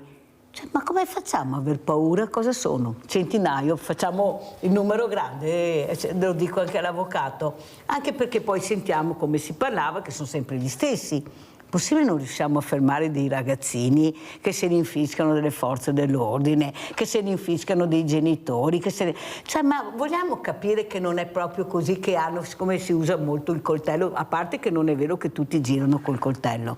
Ecco, sfattiamo questa cosa perché non è vera. Ce ne sono che girano col coltello, ce ne sono, è vero, qualcuno anche con la pistola, è vero, ma dire che tutti quanti quelli che vediamo hanno il coltello in tasca, la pistola, io non vorrei che passasse questo messaggio, perché non è vero questo, dottor Canil, questo per me sono sicura di quello che dico. Il problema è capire come arrivare a questi ragazzi, a questa piantina fragile, perché se non mi lasciano arrivare come faccio? Però va bene poi vedere che delinque, quello va bene far vedere, e dove lo mandiamo? lo mandiamo in carcere minorile, no, scoppia, allora devo trovare il sistema, allora lo mando in comunità. Quale comunità? Guardate che ci sono delle liste d'attesa che voi non avete idea di famiglie che aspettano di mettere questa persona, ecco, chiamiamo persona perché sennò dividiamo ancora uomo, donna, bambino, persona all'interno di queste strutture, ma abbiamo il giusto supporto, abbiamo le persone qualificate che fanno questo, perché vede, io quando ero a Villa Margherita mi ricordo di una passeggiata di questi ragazzi e avevo aperto una piccola biblioteca all'aperto, diciamo così, dove chiunque poteva prendersi un libro e leggerlo e portarselo anche via. E cosa è successo? Che questo ragazzo si è preso 2 libri e questa signora che lo accompagnava, questa educatrice, davanti a tutti l'ha rimproverato e gli ha detto: vai immediatamente a portare indietro un libro perché dovevi prenderne uno. Allora io gli ho detto: mi scusi se mi intrometto, siccome i libri sono miei, non vedo perché lei ha deciso che sia un libro invece che 2. E soprattutto mi dispiace come che gliel'ha detto, forse dovrebbe cambiare lavoro. Gliel'ho proprio detto, dottor Canini, perché capisce che ho visto l'imbarazzo di questo ragazzo, l'umiliazione e la vergogna. Si stava prendendo un libro. Per quello che io delle volte ho dei dubbi: chi sono le comunità, da chi sono gestite, sono persone adeguatamente preparate per accogliere queste fragilità molto pericolose a volte, dottor Canini? Guardi, intanto sarei contentissimo se i giovani rubassero libri al posto di tablet e cellulari, sarebbe già un successo. Ma a parte questo, allora, rispetto a quello che diceva ancora prima, c'è l'educativa di strada che tenta di fare quello che ha fatto anche lei, Mirella, e di avvicinare. Ci sono delle comunità, si spera che tutti siano qualificati, poi sicuramente nulla è perfetto. Va potenziato tutta questa realtà, ma non di poco, penso, perché i numeri sono enormemente più alti rispetto alla possibilità di trattamento, ma in senso buono, cioè umano, trattamento di dare un contesto a questi ragazzi, di correggere lì dove c'è qualcosa che non va, o eventualmente di dare un trattamento anche di tipo terapeutico, dove ci sono patologie già... Sì, ma capisci che dobbiamo agire con le persone, perché questo è un fatto. Gliene racconto un altro, sempre dove ero. Questa passano, cancello è semichiuso, c'è una macchina che sta uscendo da Villa Margherita, lo dico perché ve l'ho già detto poi, perché tanto io racconto tu, non mi frega niente. Questo ragazzo si toglie da questo gruppo, apre il cancello per far uscire la macchina. Non le dico cosa l'educatore ha detto a questo ragazzo. Come ti sei permesso? Vieni. Volevo solo aprire il cancello, fare un gesto. Capisci che io che vedo, per carità, qualcuno mi dirà, vabbè, sono 2 esempi. Andiamo a vedere quanti esempi ci sono tutto il giorno, ad esempio di questi negli asili, bambini maltrattati, gli anziani. Qualcuno non vede mai niente, invece Mirella quello che vede lo dice, lo dico anche a chi di dovere.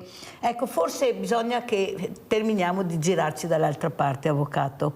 Forse dobbiamo vedere, e se c'è qualcosa che non va, cercare di segnalarlo, perché il silenzio uccide queste persone. Noi abbiamo bisogno invece di recuperarle. Già abbiamo pochi giovani. Le guerre stanno uccidendo i bambini, che Papa Leone l'ha detto anche ieri, poveretto, basta, non ne possiamo più. E qua facciamo questo. Mirella D'Ariese, veloce Mirella, perché ho forato, velocissima. Ciao Mirella e tutti gli ospiti. Ecco, venerdì ho sentito un mio amico, siccome che va via con la mamma, ecco, e le ho detto: come va il tuo lavoro? Ah, Mirella, guarda, non vedo l'ora di andare in pensione. Mi manca 2 anni, ma non vedo l'ora.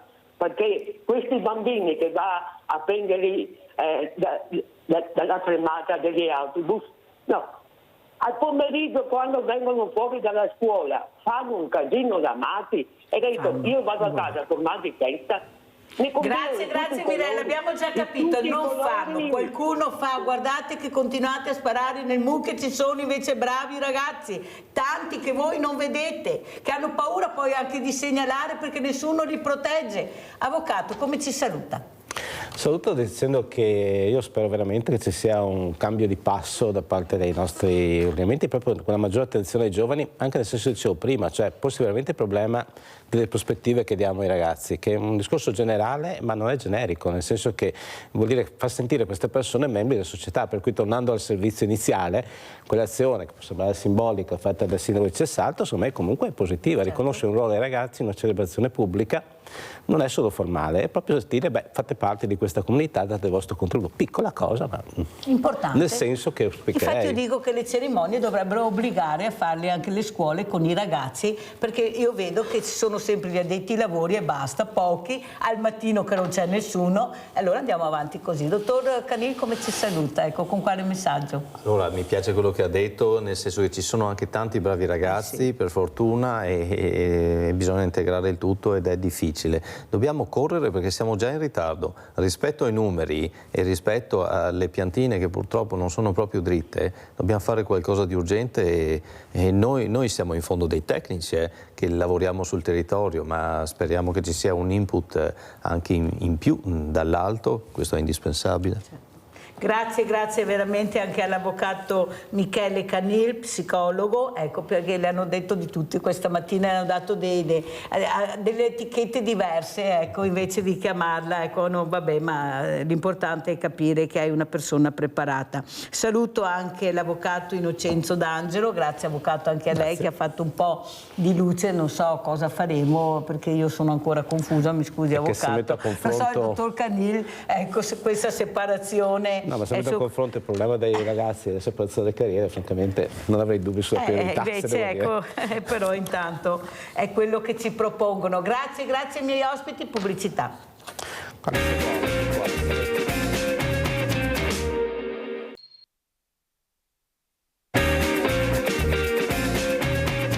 Dentro di te c'è un'Olimpiade, non fatta di medaglie, non fatta di trofei.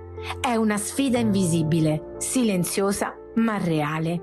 La sfida di portare valore nel mondo a modo tuo, senza aspettarti applausi, senza cercare riconoscimenti. Solo con l'obiettivo di crescere, di trasformarti, di sentire il tuo cuore battere più forte. Il cuore, il tuo cuore, è un contenitore infinito.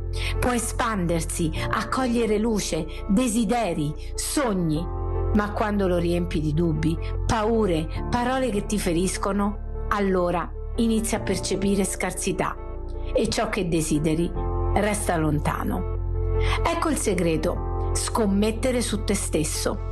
Ogni piccolo passo che fai, ogni scelta autentica, ogni momento in cui sei davvero presente è un passo verso la vita che vuoi, verso la tua vera essenza.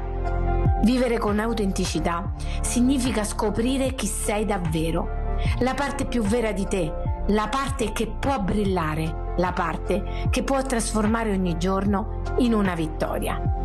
Ognuno ha la sua Olimpiade. Inizia nel momento in cui scegli di vivere il tuo cuore e il tuo valore. E come promesso, a lunedì ci sarà Moira Ferrari, tecnica federale di ginnastica artistica, che ringrazio di essere qui. Molto importante oggi perché io purtroppo sabato ho avuto una mamma di una ragazza paralimpica, le quale ha detto che sono stati segati, che non possono partecipare, era disperata, mi ha detto: Mirella, faccia da portavoce a livello nazionale, a giornalisti a livello nazionale, perché questo non può essere dopo tanto impegno, tanto sacrificio. Questa mamma era proprio arrabbiata, disperata, ma perché? Per quale motivo? E colpiscono sempre le fragilità, è là il grande problema. E capite bene che non può andare avanti così, anzi noi dobbiamo supportare. Tu ne sai qualcosa di fragilità, Moira, soprattutto l'impegno che dobbiamo mettere tutti perché questo non avvenga. Prego Moira Ferrari, cosa vuoi dire a questa mamma che sicuramente ti sta ascoltando? È difficile parlare di questo, cioè a me ascoltandoti, cioè mi ha emozionata questa cosa, sono sincera. Ti vedo. Cosa si può dire a una mamma che sta vivendo questo momento. Io posso solo dirle di non mollare, di continuare a crederci, perché lo sport deve essere lo strumento attraverso il quale ognuno di noi possa raggiungere la migliore versione di sé, possa donarla al mondo, perché è un mezzo, penso, tra i più potenti, e che forse in questa fase, no? In questa epoca viene anche un pochino trascurato, tra virgolette, non viene visto, cioè non viene visto il potenziale che può avere lo sport proprio a livello di formazione, no? Immagino come si possa sentire questa mamma, posso solo immaginarlo sinceramente. Però è una mamma, Moira, che è tosta, guerriera, che vuole andare avanti, vuole combattere questa ingiustizia, e sono convinta, quel giorno avevo anche altre associazioni, che se facciamo massa critica tutti assieme, ci uniamo invece di dividerci sempre, perché noi ci dividiamo sempre, io sono più bravo, più bello, più buono, più numeri. Invece se riusciamo a capire che tutte le associazioni, indipendentemente se sportive o non sportive, si uniscono e portano avanti questi temi così delicati, importanti, inclusività, forse ce la faremo. Cosa dici, Moira? Secondo me sì, perché comunque sia lo sport è per tutti e di tutti. Ecco, è su questo che dobbiamo forse entrare un pochino più in sinergia, no? Non c'è, diciamo, diversità quando fai sport, perché i valori sono identici. È cosa quello dicono che ci accomuna. Queste ragazze? Devo correre, che sai che il tempo è tiranno purtroppo. Sì. Cosa dicono queste ragazze con le quali tu interloquisci, che dialoghi assieme, e soprattutto com'è la situazione dal tuo punto di vista? Cosa vedi? Ecco, questi genitori che tendono sempre a credere a tutto quello che dicono i figli, ecco, invece di capire che forse devono credere anche a qualcun altro. Ecco, ci sono delle ingiustizie a volte che derivano proprio da questi genitori che vogliono questi ragazzi sotto questa bolla, e guai chi tocca questa bolla. Ecco, una bolla poi delicatissima, e loro invece devono capire che la bolla non va più bene. Ecco, devono uscire questi ragazzi. Ecco, cosa dicono le ragazze che tu alleni, Moira? Beh, allora, noi con le ragazze stiamo facendo proprio un percorso che si basa su una profonda crescita personale. Io dico sempre appunto che lo sport non ci forma ma ci rivela, ci dice a che punto siamo del nostro percorso, ci mette di fronte soprattutto a quelli che possono essere i nostri limiti, le nostre fragilità. Io vengo dal mondo dello sport, ho vissuto per lo sport, l'ho sempre detto, lo sport è stato il mio primo grande amore, però ho imparato ad ammirare questo mondo con occhi diversi. Infatti ho voluto mettere la mia esperienza proprio a servizio anche del mondo del coaching, che è un mondo che è molto introspettivo e porta verso comunque la consapevolezza. Allenarsi va bene, però prima bisogna trasformarsi nella persona che serve a quei campi di gara, no? Questi ragazzi entrano nelle nostre palestre comunque già con un vissuto. Quindi fondamentalmente sono frutto di condizionamenti anche di questo vissuto, condizionamenti che a volte attivano anche delle convinzioni che in più delle volte sono limitanti. Noi siamo il frutto di tutto quello che fondamentalmente ci circonda, no? La nostra famiglia, la cultura, la scuola, e questi condizionamenti noi non ce ne accorgiamo, però si insinuano, sono come dei fili sottili e vanno a influire sui nostri pensieri, sul nostro modo di agire, sulle scelte che facciamo. Quindi è molto importante capire diciamo, i nostri pensieri da dove arrivano, se veramente ci appartengono o li abbiamo comunque ereditati dal contesto che abbiamo intorno, e da lì poi partire per arrivare proprio al nostro centro, alla nostra verità. Leggevo proprio ieri di queste ragazzine, anche nei telegiornali abbiamo sentito, che ne hanno fatti di tutto e di più su questa corriera, su questo bus, erano già notte alle forze e mi sei venuta in mente tu. E ho detto, ma perché non fare una rieducazione diversa con Moira magari a queste ragazze per capire dove sta il problema? Tutta questa aggressività, tramutarla in grazia, in bellezza. Ecco, un piccolo passo alla volta. Ti hanno mai fatto la richiesta di prendere queste ragazze? Te la sentiresti?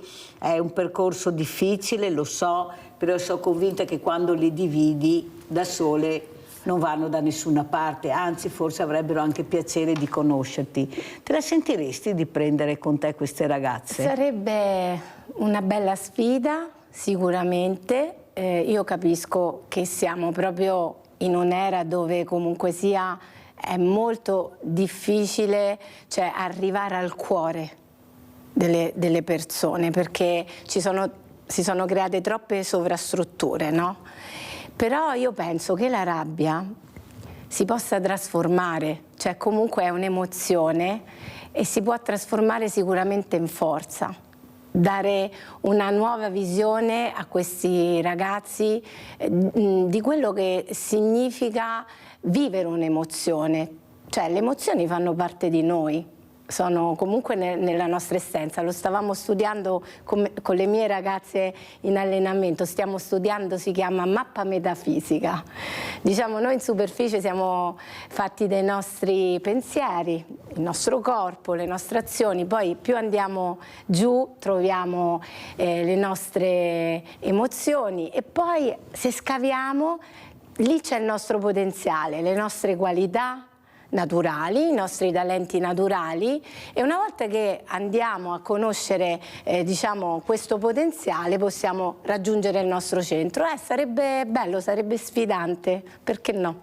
Anche perché andando a vedere questo musical di quale ti parlavo, Mercy, ecco, Un gancio dal cielo, che ballava, c'era una ragazza diversamente magra, come la chiamo io, con un'agilità incredibile.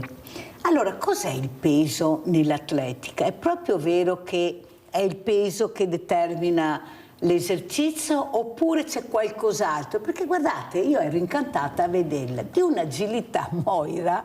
Guarda, ti farò vedere le immagini, spero di averle prossimamente, di questo musical che ti lascia senza fiato. Lei non doveva veramente, secondo me era, no, brava, di più. Allora non è il peso, cos'è la mente? Ecco, tu che sai di cosa sto parlando, perché quando vedi una persona diversamente magra già dici quella non riesce a muoversi, abbiamo sto stigma, è vero? Sì, sì, ecco, cosa è un'etichetta che di solito viene data, no? Io dico che quando ci metti il cuore in quello che fai e quando hai qualcosa che brucia dentro, niente è impossibile. Poi certo è vero, diciamo, dipende anche a che livelli fai, no? quel tipo di sport o quella performance. E sicuramente, per dire, nella ginnastica artistica il peso è fondamentale, ma più che altro non tanto perché lo riconduciamo ad una forma fisica di per sé, ma perché lavorare magari con qualche chilo in più, quindi che ci può appesantire, può anche creare comunque dei problemi, perché possiamo andare incontro a degli infortuni. Quindi noi, diciamo, controllando diciamo, la forma fisica, no? Riusciamo anche un pochino a tutelarci, tra virgolette. Quindi sicuramente la forma fisica a determinati livelli comunque è fondamentale, ma non è tutto. Perché comunque puoi essere perfetto, però se poi manca quella fiamma che dico io, non puoi raggiungere l'obiettivo che magari ricerchi. E sicuramente quello che hai visto è qualcosa che va oltre. Va oltre. Allora prendiamo questo va oltre di quello che fa Moira Ferrari, andiamo a vedere Ginnasium, prima parte, andiamo a vedere.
Allora, questa mattina abbiamo aperto con Valeria Macchione, una contorsionista, questa artista meravigliosa, e adesso chiudiamo con Moira Ferrari, un'altra meraviglia. Guardate cosa riesce a fare a queste ragazze che l'ascoltano, che la rispettano, che sanno le regole del gioco per arrivare. Cosa vuoi dire, Moira?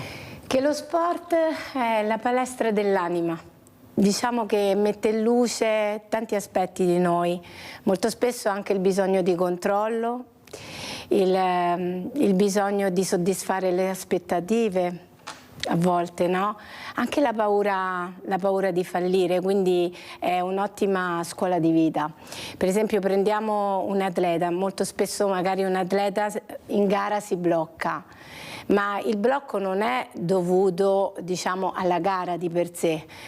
È dovuto alla paura del giudizio, è dovuto alla paura di fallire, per ricollegarmi alla domanda precedente, no, che mi avevi fatto. Cioè, i ragazzi di oggi vivono molto delle aspettative e anche di tutto ciò che lo circonda, anche, diciamo, della famiglia. Molto spesso pensano: valgo solo se vinco, oppure devo essere perfetto per essere accettato. Ecco, questi sono tutti schemi che andrebbero comunque destrutturati.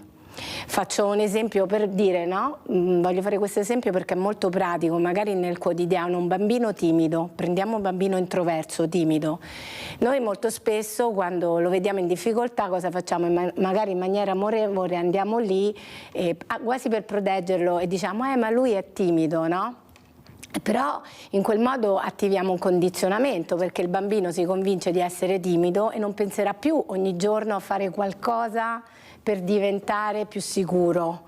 Magari si convincerà invece di non essere in grado e crescerà come una persona che non saprà mettersi in gioco, poter comunque sia confrontarsi, dire la sua, ma non perché non è capace di farlo, perché lo ritrova nella sua identità. Quando tu ti convinci di essere una cosa, poi non vai a destrutturarla, perché la ritrovi nella tua normalità.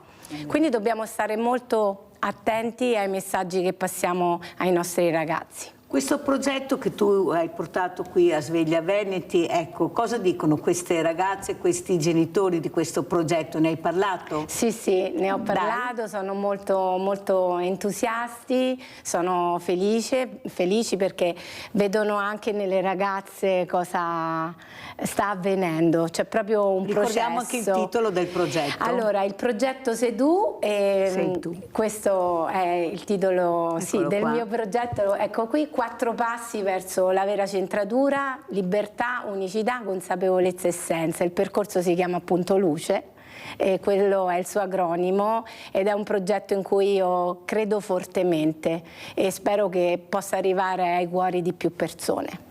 Penso proprio che centrerai l'obiettivo e noi ti aiuteremo, perché mi dicono sempre che devo far vedere gli esempi belli. Io penso che faccio vedere sempre questi, ecco, invitando queste persone, questi ragazzi quando posso, quando sono liberi, perché quasi tutti studiano, visto che nessuno studia, invece li trovo tutti che studiano e sono anche molto impegnati. Però quello che volevo anche far capire è che forse dobbiamo tutti assieme cercare di dare delle opportunità anche a quelle che forse pensano di averla persa, questi genitori che non sanno più cosa fare perché non riescono a gestire i loro figli, perché sono loro poi più fragili. Allora chiudiamo con un messaggio a questi genitori, Moira, perché ormai siamo alla fine. Ecco, che messaggio si può dare a questi genitori? Intanto di far sì che i propri figli possano fare le loro esperienze, di non metterle necessariamente dentro una bolla, quindi di avere questo forte senso di protezione, perché attenzione, è come dire da solo non ce la fai. I ragazzi hanno bisogno e il diritto di sbagliare, di sbucciarsi le ginocchia per imparare a rialzarsi, a diventare comunque più forti. Quello che possono fare i genitori è essere accanto, essere vigili, ma non vivere la loro vita. Grazie a Moira Ferrari di essere stata con noi. A lunedì l'avremo ospite per far capire l'importanza di vedere e sentire i buoni esempi con questo titolo. Il progetto Sei tu. Il progetto Sei tu, che vuol dire luce. Grazie, andiamo a vedere a chi andrà l'assegno, il vostro assegno che darà Mirella. Ciao, a domani. Ciao grande famiglia, oggi siamo a Treviso e siamo proprio nella sede di Rete Veneta perché è arrivata Silvia, che voi già conoscete. Silvia non ce la fa più, non riesce a trovare un lavoro, il sindaco di Conegliano la sta anche aiutando, bisogna dire il vero, però a lei non basta, lei cerca un lavoro perché se non ha soldi come fa a sopravvivere, non a vivere, a sopravvivere. Silvia è anche una persona diversamente abile, ma neanche questo purtroppo, dobbiamo dire così, l'aiuta, perché i problemi sono ancora di più per lei. Eccola qua, ciao Silvietta. Buongiorno. Come va allora? Malissimo, perché purtroppo sto passando un brutto periodo e lo sapete già perché ero già venuta a parlarvi dei miei problemi. Io vi ringrazio di tutto quello che avete fatto voi amici di Rete Veneta, però purtroppo io ho bisogno di un posto di lavoro che non riesco a trovare e nessuno mi aiuta nel cercarlo, perché purtroppo io vi ringrazio, io ho bisogno di soldi perché non ho niente, non mi arriva niente, non ho niente. E però è un posto di lavoro che mi manca per avere una dignità mia personale. Vi prego, aiutatemi in qualche maniera, vi prego. Tu mi hai chiamato, eri proprio disperata, hai detto Mirella, io non ho un centesimo, come faccio ad andare avanti? Se non riesco neanche a muovermi con la macchina, come faccio io? Cosa devo fare per far capire, ma anche quante persone come me ci sono disperate e non riusciamo a capire cosa fare e dove andare? Sì, è vero, è proprio vero, perché io sono iscritta anche all'ufficio mirato della provincia di Treviso come disabile e categorie protette, però purtroppo nessuno, anzi dovremmo essere forse i primi a essere aiutati perché è più in difficoltà, però anche la gente normale fa fatica, non lo so, dove andiamo a finire non so proprio. Allora Silvia, questo era segno della grande famiglia dei Veneti Schiacciati che ha deciso di aiutarti perché tu ieri eri proprio disperata e mi hai chiamato, hai detto io senza una lira, un centesimo non so cosa fare, non so dove andare, perciò questo cosa ti permetterà di fare? Grazie, mi aiuterà a pagare molte cose che ho ancora delle bollette in sospeso e vi ringrazio di cuore per quello che state facendo per me. Guarda, questo mi aiuta veramente. Grazie.